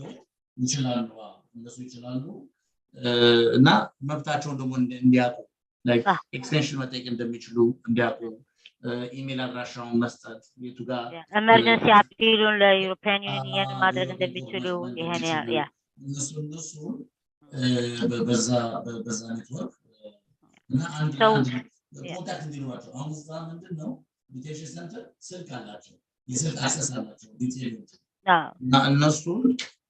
ኮንታክት ማድረግ እና ማናገር ጋር እንዲገናኙ ማድረግ ይሄ እነዚህ ዶክተሮችን ማገናኘት እነዚህ ነው የሚረዳቸው ሰው ከም ዝፈለግ ብሎ ፀናሕሲ ኣብቲ ጥቃ ናይ ዴቴንሽን ሰንተራት ዝተፈላለዩ ማሕበራት ኣለው ገበርቲ ሰናያት ኣለው እሳቶም ከዓ ስራሕትኛም ኮይኖም ብቮለንተሪ ገይሮም ገበርቲ ዝሕግዙ ሰባት ገይሮም ንሶም ዴቴንሽን ዘለው ሰባት መሰሎም ክፈልጡ ከመይ ገይሮም ሓገዝ ይረኽቡ ከመይ ገይሮም ኣፒል ይገብሩ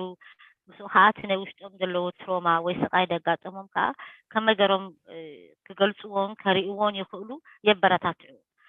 እቲ መሰላቶም ይነግርዎም እቲ ክገብርዎ ዘለዎም የረድእዎም ሰው ጠበቃ ሒዙ ከም ዘለዎም እዚታት ብዙሕ ስለ ዘለሲ ማለት ኣብቲ ዴቴንሽን ዘለውስ ብዙሕ ዝሕግዝዎም ኣለዎም ከምሳ ስለ ዘሎ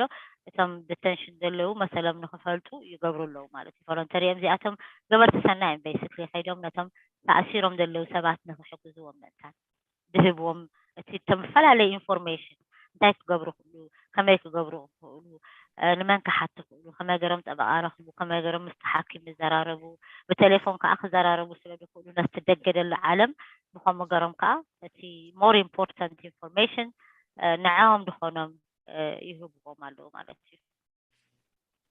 ደግሞ ከአንድ ኢንተርቪው ከተደረጉ በኋላ እነዚህ ሰዎች በሩዋንዳ ፖሊሲ ውስጥ ይገባሉ ብሎ ይሄ መንግስት ካመነ ብዙዎቹን ያስራሉ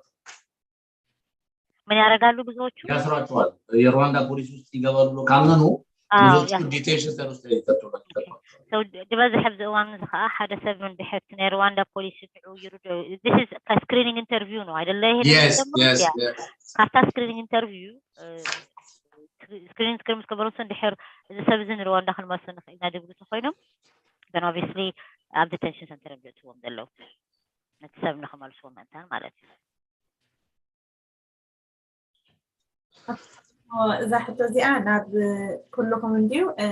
ንሕት ሓፍትና እውን ካብቲ ጅምራት ሒዛ ወላ ሓንቲ ተዛረበት ሰሚዕ እንደለኹም እስከ ንሕብረተሰብና እንታይ ኢና ለውባ ክንብዎ ዘለና ብፍላይ ከምዚ ክትብልዎ ዝፀናሕኩም ሲ ብዙሕ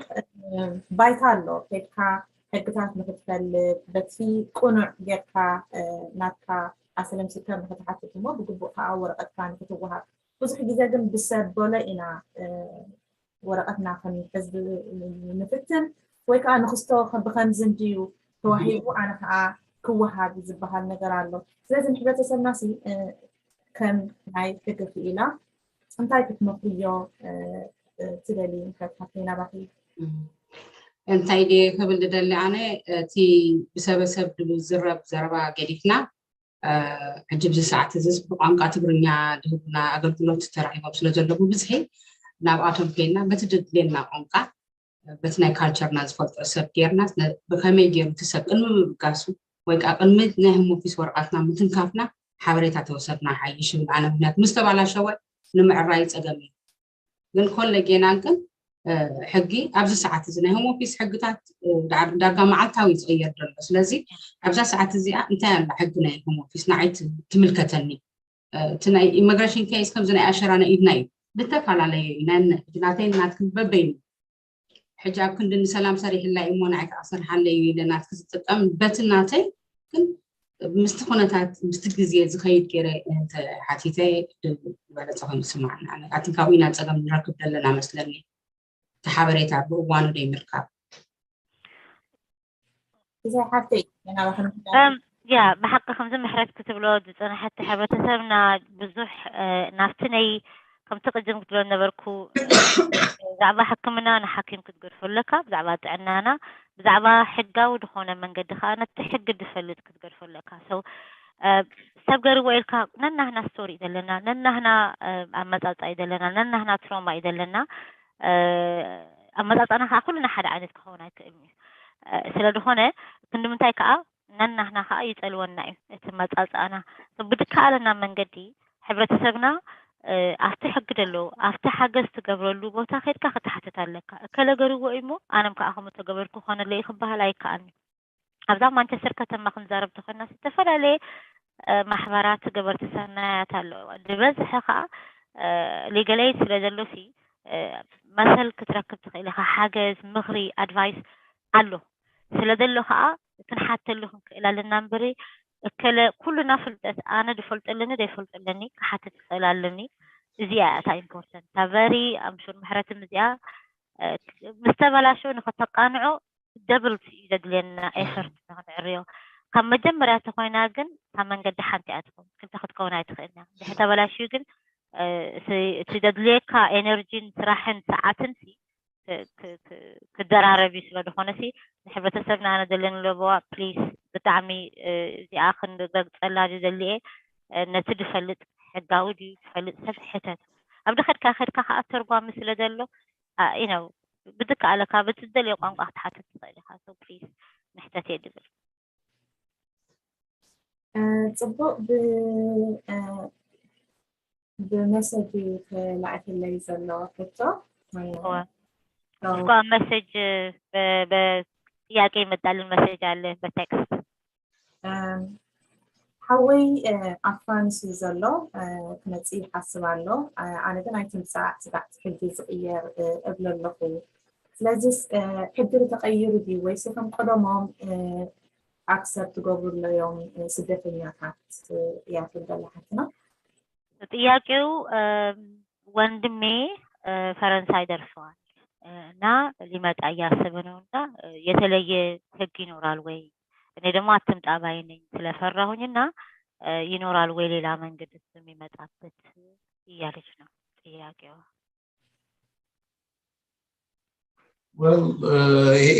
ቅድም ያወራነው የሩዋንዳ ፖሊሲ ውስጥ ይገባል ህጋዊ ባልሆነ መንገድ እዚህ ሀገር መጣ ብላይ ሕጋው ተመጽስ ነገድን አንድ ነገር ግን እዚህም ብለው አንድ ጊዜ ነበር አንድ ፖሊሲ ዩሮፕ የመጡ አንድ ሬጅ ከሆነ ሴፍ ፓሴጅ የሚባል ነበረ ላቲያ ሰው እዚህ ቤተሰብ ያለው ሬፊጂ ስቴተስ ካለው እንደሚያመጡለት የተወሰኑ ወጣቶች የመጣሉ ሶ እዚያ you agree with me ፍሬድሪክ ስለሆነ መሰለኝ ተቆልዓት ሓዋ ድሕሪ ኮይኑ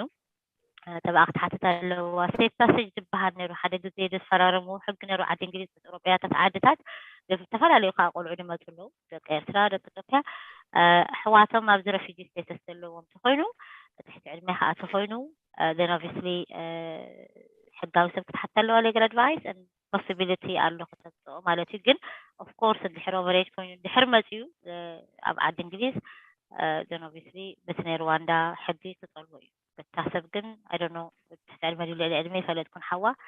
እዚታት ክትፃር ኣለዋ ድሕሪ ፃርያኻ ጠበቃ ትሓዝ ጠበቃ ትዘራርብ sorry ያልሹ ፖሊሲ ግን ሪኒው መደረግ ነበረበት ዩኬ ሪኒው አላደረገም አይደል አይ ክግበር ነርዎ ሪኒው ሕግ ድበልኩ ቀደም ናይ safe passage አይተገበረን አሎ but you know but I advise her ከሰው ጋር ልትነጋገር እሷ ማለትስ ከመጣ by the way ይሄ ፖሊሲ disputed ካልሆነ እድሜ disputed ካልሆነ ልጆችን አፌክት አለ አና ካምፓኒ ብቻ እኮ ማሄድ ግሩፖችን አልተናገርንምና እነዚህ እንደሆነ ነግራለን ቤቢ so far አና ካምፓኒ so ተስተዕልመ ተኾይኖም ሲ ንሩዋንዳ አይ ብልከቶም تحت 18 ተኾይኖም مسوها عند حتى علم dispute يكون كحانسا ود 16 عام سيله إلكا هوم اوفيس ايكون كان كتبلن كتكات عند تخيليا او ايج اسسمنت بحالالو حتى تقرب تو سوشيال سيرفيسز دغبر ነገር አሉ then እሱ እንድሕር age dispute ዘሎ ኮይኑ yes تحت علم ኢሎም ድሕር አሚኖም ግን he's not going to Rwanda አከይኒ ነው Rwanda بعتعزبتنا مدرنا قلنا نتصاونا بقصتها خطوات نتعلقكم كينو بعد نزلت من الأرض دويلكم خطواتنا يقول هذا جزء كمتي محرك العلوم سامحة نزيد لنا تكنولوجيسي ولا عندنا كنا فكر في الجوة زلوسي نزيد كل حوالي حتى ونكلم بقصتها جوجل عارفاتها بس هاوخ جمرو خلو سمعرف من دي تقني ኣለዎ ናብዚ መጥፈለው እስከ ቁሩብ ኣብዚ ኣስከ ኣብሎም ምክንያቱ መቸም መደብ ማህፀን ኣብ ዓዲ ምልስ ዘሎ ሰብ ዘይኮነ ስያ መላ ዓለም ዘሎ ብፍላይ ካብ ኣፍሪካ ዘሎ ብሰምዖን ክመሃርን ኢና ነዚ መደብ እዚ ንብሎ ድማ እሞ እስከ ቁሩብ ገና ካይመፅእ ከሎ ኩሉ ሽግር ካይረኣዮ ከሎ እቲ ሕብረተሰብና እንታይ ክገብር ዘለዎ ናባኸ ምሕረተይ okay እንታይ ክገብር ኣለዎ I think ከም ተክንብሎ ዝፃናሕና ሕጂ ሕዋት እንድሕር ኣለዎም ኮይኖም ነቲ ቅድሚ ብርትሽ ምዃኖም ነቲ ዕድል ይጠቀሙሉ ምክንያቱ ኩሉ ሰብ ብርትሽ ክኸውን ቀጢፍ እንዲ ዝደሊ ግን ቅድሚ ብርትሽ ምዃንካ ሕዋትካ ኣለዎካ ኮይኑ ዝወፁ ኣለዎ ኮይኖም ነቲ ናይ ቪዛ ፍረድ ዓንተይ መንሽን ዝገበሮ ንዑ ንክንጥቀመሉ ኣድቫይስ ክሓቱ ኣለዎም ብል ኣነ ካብኡ ተሪፉ ግን I think information موسى دي حاجة تقاعد يفهم ناس تحققات كأير سلول الحجيج ناس تتبنى زي رواندا زبها السكيم تتبنى هذا بتي متينا سلازي كابن عندي إنجليز المهم بقاسك أنت يالله أنت هقات من يلك ترى خيو يحيش كن أفتناتهم جامعة لدي لنا خمس كبار يلك أبزعهم كزارب تتسجل مثلا أوكي مالتي تمالو كتزارميان لناندنا مجمرا ما بقول اتني هوم اوفيس نيرواندا بوليسي دمسوكو اتسب بزح ريسكي نهيوتو اسقاي بدخونه منجدي يمص سلدلو نتوم ترافيك تغبرو كم يومن مشهدن ملوت يوم سلدخونه نعاكم حسبنا انا بدبها المنجدي ام تلاعيلهم زي حق اغربو مودلو هوم اوفيس مالتي حجتي بدك على كاتسبتي ليغالي خا تسفتون يوم دبلو دلو صادين انت حاسبنا يسي تو هوم اوفيس تغبرو دلو منجدي اتسبسي ريسك ايوسد هيوتو خطف خيلو اب بحري اب صحراء سو كيت اخلو هيوسي نتخاف كلهم ترافيك تغبرس كما يقرنا خنترفو بدبها المنجدي بتلا علي زي حق زمدي دلو سو important نا نزي تردينا سي تسب اب معزتي اب مشاد امروات اب ليبيا خندي ነገራት አጋጥሞ ሀብታሽ ምድባል بدك على كحقا ودخونه سبحاتك احواتي سودان اتيم አሉ ኢትዮጵያ اتيم አሉ ኡጋንዳ አሉ ሞታ ከገብር خيل ከመህታት አደዳሲ መበልኩ አነ What do you think? So I think this is the question. What do we? So it was a question, but all right. I think መጀመሪያ ምንድነው አንደኛ ይሄ ሩዋንዳን እንተውና በህይወታቸው ላይ ቁማር ይዘው ነው ቁማራት ይዘው ነው የሚሰሩት መጀመሪያ ህጋዊ የሆኑ መንገዶችን በደንብ አድርጎ ኤክስፕሎር ማድረግ እዚህ ቤተሰብ ያላቸው ሰዎች ሂዱና ጠበቃ አማክሩ ህጋዊ የሆነ መንገድ አለ ወይ እኔ አንቺን ወይ አንተን ጆይን ለማድረግ ዩኬ ውስጥ ህጋዊ መንገድ አለ ወይ ብሎ ህጋዊ የሆነ ላይሰንስ የሆነ ኢሚግሬሽን አድቫይዘር አማከር ለምን ህጋዊ የሆኑ ብዙ መንገዶች አሉ እንዳልኳችሁ ቀደም አንድ ሰው እዚህ ሀገር ሪፊውጂ ስቴተስ ካለው ይሰራ ከሆነ ለዛ ለቤተሰቡ ለናቱ ለአባቱ ለወንድሙ ለእህቱ ገንዘብ ፋይናንሻሊ በደንብ የሚረዳ ከሆነ ያ ኢትዮጵያ ወይ ሱዳን ያለው ልጅ በዚህ ሀገር ባለው ቤተሰቡ ላይ ሆሊ ሪላየንት ከሆነ እዛ ላይ ሪላየንት ከሆነ እና እዛ ያለበት ሀገር ኢትዮጵያም ሱዳን ቢሆን ጥሩ ሀገር ስላልሆነ በዛ በህጋዊ መንገድ እዚህ ቤተሰቡ ጆይን ማድረግ ይችላል ስለዚህ በሊቢያ በምንም ማድረግ አይጠበቅም بدكالنا من قدسي حدث بندحر اوريدي بعد انجليز هلو خوينمو تسدرا اكل اف سودان ندلو دي بكاري ادتات ኢትዮጵያ ዲር ነው ኡጋንዳ ሶሊ ማለትሲ ካባኻ ይጽበይ ተኾይኑሲ ብሌጋል ብድኾነ በሕጋዊ ብድኾነ መንገዲ ንኽተምጽ ክትፈትና ኣለካ ትድዓበየ መንገዲ እሱ ትድሓሸ መንገዲ ትሪስክ ደይብሉ መንገዲ ሲ ካብ ስቃይ ንምውፃእ ሲ እዚያ ታድሓሸ ትብለና ኣሎ ፈዲ ኢምፖርታንት ዳት ሌጋል መንገዲ ሩት ክንፈትና ኣለና መጀመርያ ቅድሚ ኣብ ሓደጋ ደእትወካ መንገዲ ምፍታንካ እቲ ሶሊ ፋይናንሽሊ emotionally evidence ገርካ እንድሕር ክትቀርብ ትኽእል ትኾንካ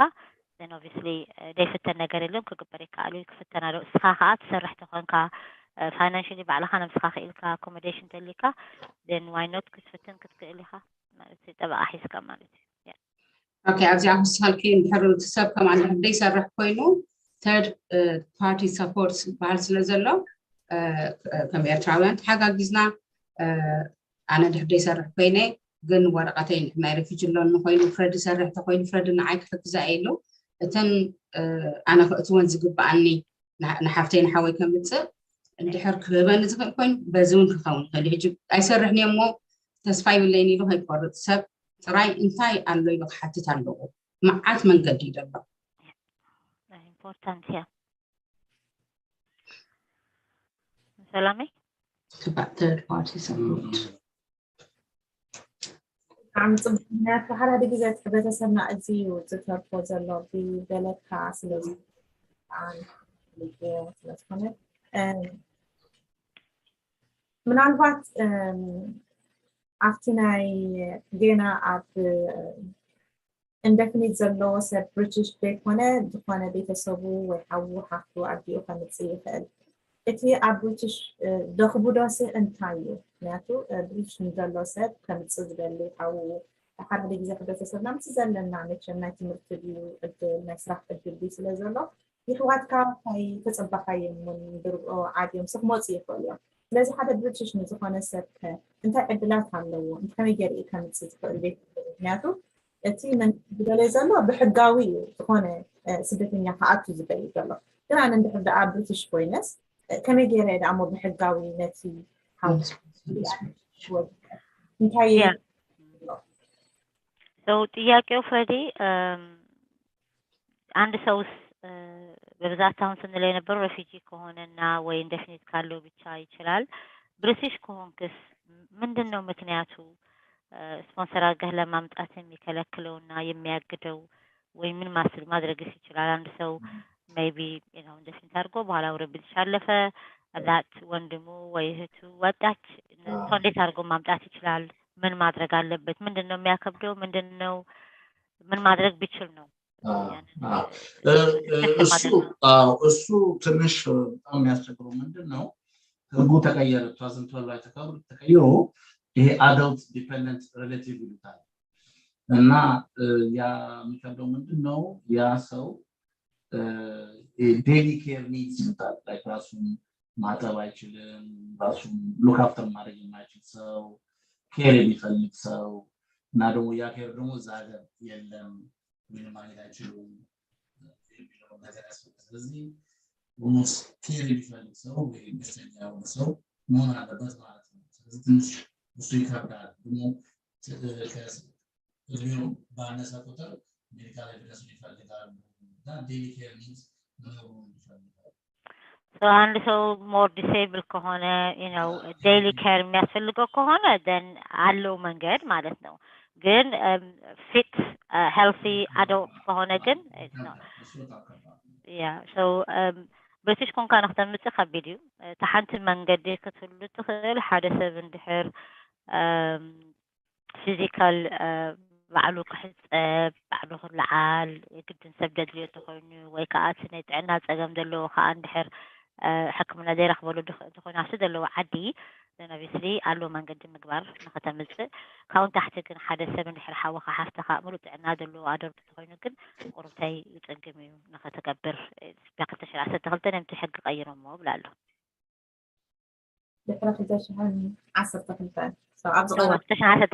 ቨሪ አሁን ቅርብ ጊዜ ነው የቀየሩት ማለት ነው ህጉን 2012 ላይ 10 years ago ያ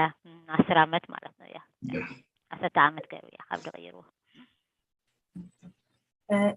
عزتنا دربا نجدنا عند عزنا سوزنا حتى وريتون تلكم كم نجدنا مساونا دولنا معهم نالبات حتنا كت سدنا فتنا كاب أمريكا يدن نعدين ليزن الفت سلم سارب زلنا كنا حتنا ريتا دعوة نا أمريكا سكنين شيء كمل نسك اللي هو من لسين فقدينا تعاوني عدين ليز في لايكا مملاس سبتنا فاتنا بوادا زمركز لزخنا مالتي لما نعطاونا قل ቤተሰብ ብዙ ጊዜ ሽግራት ዝረአ ዘለሲ ኣብ ፋሚሊ ዊኒንግ ንኣብነት እቲ ሰብ ኣብ ዝኣትዩ ስድሩኻ ከምፅእ ሓስብ ኣሎ ክምለስ ከዓ እንድሕር ኢሎም ወሲ እንታይ ክገብር ዘሎ ምክንያቱ ክልተ ቤተሰብ ንፈላለዮ ኣሎ ነዚ ኣቕሪቡስ ክተርፍ ከሎ እቲ ሰብ تحت نظرة لين سلامة فاميليين is different thing من يدملس نظرنا بس درو خانا بزخمت إيه حسب الله عندما كابتن زملس سلازي سينجل سبات رايدم زملس زلوا بحراب زمتي أصلا سكر كم صدرات متي مالت كديو أوكي family أوكي يا بس سبزي أوكي يا صدراتنا اللو بزمسو بحاسة حيزو من المدر زلوا نعم صدرو أنا عايمت زلوا نزخسي تسأل ويخ اللي نزخن عينت كيز نزحارسة. So شور نخوخاون كدغم الكتب هذا اللي خي حارسة بسنجلي ماتيو الله حاسيتو له جنسدرو بابا فيك أمد له جنا. So جنا فاميرينن أي جبران بيت فاميرينن تبهال تسوي نحت قبله مخوينا متراحي أبعد إنجليز. Okay. تا so عندي حق فاميرينن المدرجة ميتشالو عند سو already in the refugee status و humanitarian protection كتقبلت بتشانو فاميرينن rule لسه ميكبا اوكي هذا سب صدراك قبر تخوينو صدرات النافي already ابعد انجليز under the refugee convention refugee leave to remain تتوهيبوه وكا humanitarian protection تتوهيبوه then of course تا family reunion rule نعوتي ملكته اخ قبر مالتي እሱም ጋር ራሱ ማምጣት የሚችለው ከመውጣቱ በፊት ካደሩ ከመውጣቱ በፊት የነበሩ ፋሚሊዎች ብቻ የነበሩ ፋሚሊ እሱ ከዓ دتا فاميلي نخبر تخينو immediate family سبيت قلعة سبعي بحاسة أخنا نبرونيرم post flight بحال نجرالو قدم موسى أم خب عدمتي كم سدرا نبرونيرم ده family ينورو نبروي ده بالا سدار ينورو نبروي فنرجو تشاشو قابرو نبروي كان they prove إن ببال نجراله السند حرقرهم تم سدرا بحاسة نيرنا كم حدا نبرونيرنا دكنا سبيتنا بيقولوا تخينم of course family نقول خيرم for some reason to home office and they عاملين له كنا تقوم بخيرم هلا ما نكون رفيز مالتهم يشيلوا family يعني مستمر مالتهم they can refuse yeah so it's important that the screening interview when you claim asylum تقبروا نجارات سبيت لني قل علني بعد حداري I'm married you know إذا لني قل علوني the date of إذا تات مبال import because family نقبر كله the screening interview تقرب كاوري أميم كا they create the Yes. the possibility የሚሰጠው قبل family residency ስለተቀበሉها evidence كا ስለደለካይ እስከ ዳሓተት ከየ ግን ሕቶ እተሰብ ሲንግል ይደለ ብዛዕድ ሓቀይ family reunion አይግባውን ይገና I think ታሕተ ምናልባት ላ እንደሕኩም መስሊ ካብ ዕለት ሓደ ወርሒ ሓደ ናብ ዝዓዲ ኣትነያ ስክሪኒንግ ስድራ ከም ዘለዎ ተጊሩ ኣለዎ ከይዚ ሂብሎ ኢሌጋል ካና ዝዓዲ ዝዓፍሎ ስለዚ ይጸልዎ ድዩ ናብ ሩዋንዳ ክምለስ ወይስ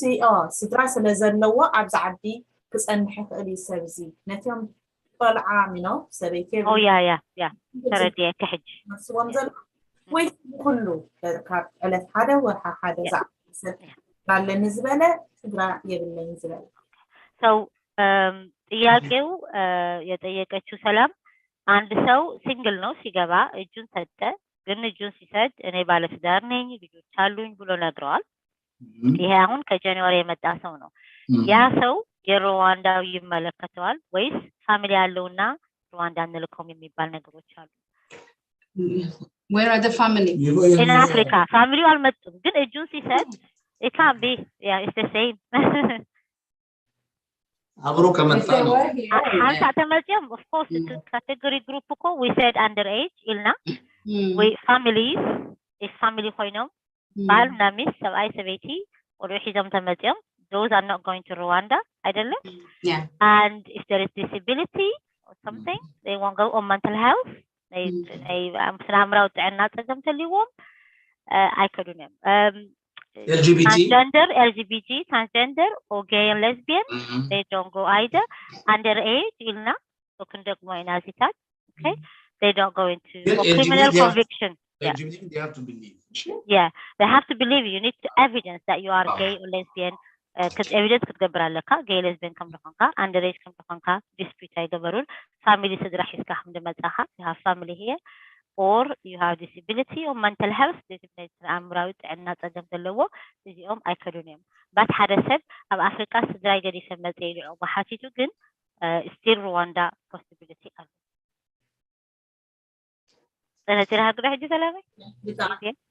yeah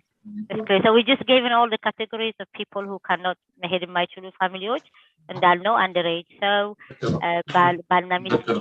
metu kohonu gay and lesbian transgenders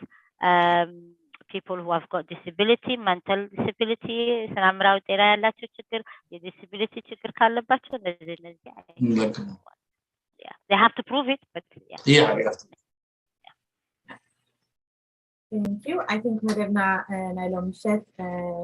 ምሕረትን ፍሬድን አስራህ ኮይኖም አንሲና ለሚና ዘለና ሞ ቀጥይትና ቀጥ ሰዓትና ከዓጽወይና ቅድሚ ምዕጻውና ግን ዝኾነ ለዋ እንድሕላለኩም ኮይኑ ናባክን ፈለጥካፊ ሲሳይ ፍሬዲ okay እንታይ ያከብል ደሊ ኣነ ነዞም ስጋሕጂ ተሰማዕናዮ ሰብ የለን ኖቲስ ተዋህበ እንድሕር ኣሎ ኮይኑ ሞ ዝኾነ ሰብ ዝፈልጥ ኣሎ ኮይኑ ሓገዝ ምእንቲ ድግባእ ሓገዝ ክንረክበሎም ንዓኸ ኮንታክት ተገበሩኺ ሰውን ዓና ኮንታክት ገብርና ምስ ጠበቃዲና ምስ ካልእ ኣራኪብና ወይ ትድግባእ ኣድቫይስ ሂብናስ ካብዚ ጉዳይ እዚ ክነድሕኖም ስለንኽእል ንሳክ ሓቲ ትኽእል ምክንያት ኣይሰማዕኹን ኣለኹ ኣነ ወላ ሓደ ሰብ ተዋሂብዎ ዝበል ኣይሆብ ኣይወሃቡን ድሕር ኖቲስ ተዋሂቡ ሎ ኮይኑ ዝኾነ ኤርትራዊ ኢትዮጵያዊ ግን ኮንታክት ግብርና ኣውቲፎም ጥያቄው ፍሬዲ አንተ የምትለው ነገር ካለ ለመጨረስ ፕሮግራሙን ለመጨረስ ስለሆነ እየደረስን ስለሆነ በተማከረን ወይ የመጨረሻው ቃላቶች የምትሰጠን ካለ ለአንተ እድሉን እንስጥ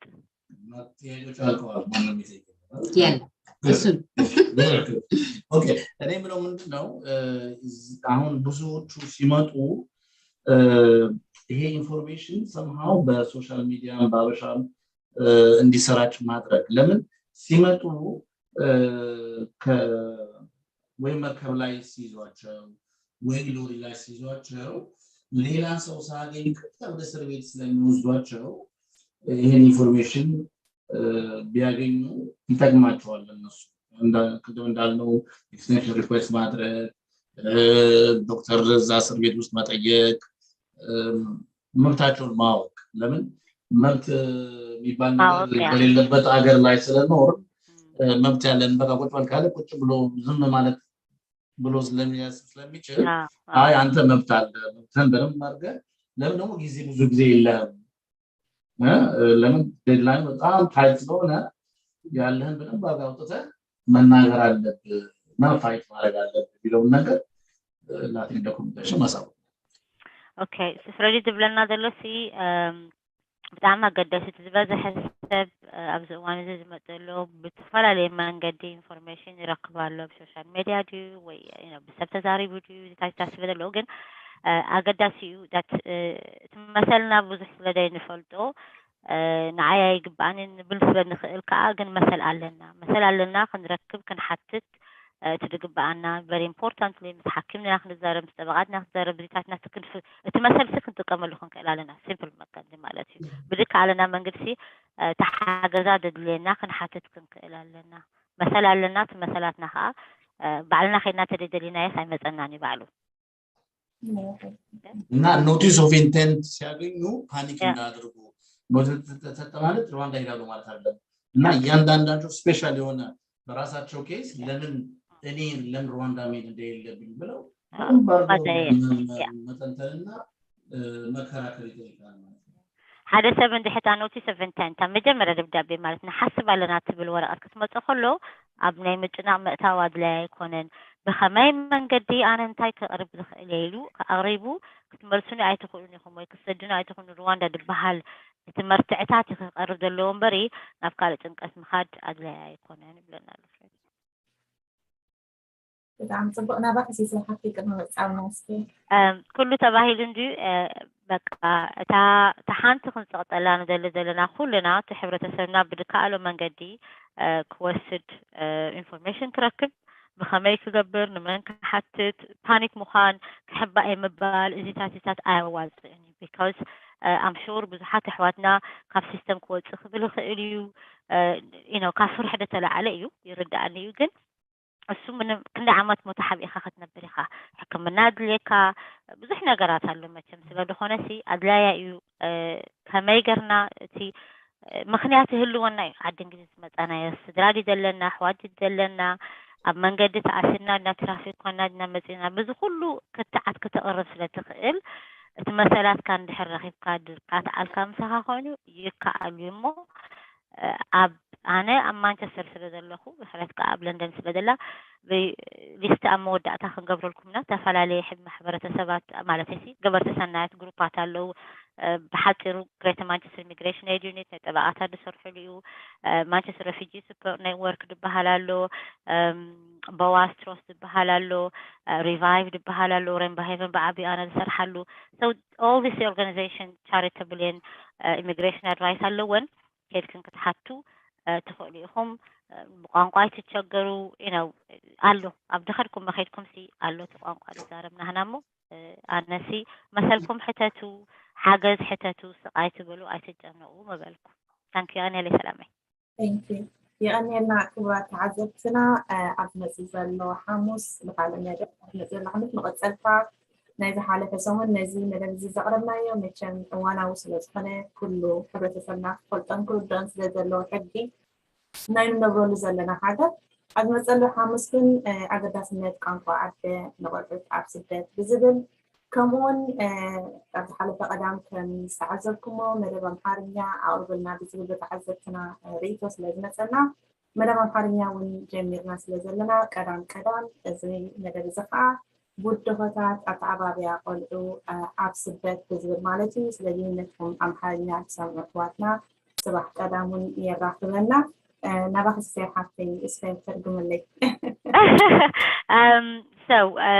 ሰላም እንዳለችው በጣም እናመሰግናለን ለተከታታዮቻችን ዓለም በሙሉ ያላችሁ ለፍሬድም ለምህረትም ጊዜያችሁን ሰዋችሁ ገና ከመስሪያ ቤትም አልወጣችሁምና የአማርኛ እስካሁን ድረስ ማህፀን በትግርኛ ብቻ ነበር 50 ዓመት የተላለፈው ካለፈው ቅዳሜ ጀምረን ግን በጣም ፖፑላር በሆነበት መንገድ በአማርኛ ቋንቋ ጀምረናልና በአሁን ሰዓት ያንን ደግሞ ይቀጥላል ስለ ልጆች አስተዳደግ ላስት ዊክ ሳይካትሪስት ሳይኮሎጂስት ልጆች ነበር የመጣችው በዛ እንቀጥላለን ቅዳሜ ማለት ነው በዛ ላይ ደግሞ ላስት ዊክ የጀመርነው ስለ የእናት ቋንቋ በስደት ሀገር እንዴት ኢምፖርታንት እንደሆነ በሚባለው መንገድ ጀምረነው ነበረ። ይሄንን ዛሬ ያቀረብነው ፕሮግራም ቢኮዝ ኢምፖርታንት እና አስፈላጊ ስላሰብነው ነው በመሀል ላይ ያስገባነው። እሱም ይቀጥላል።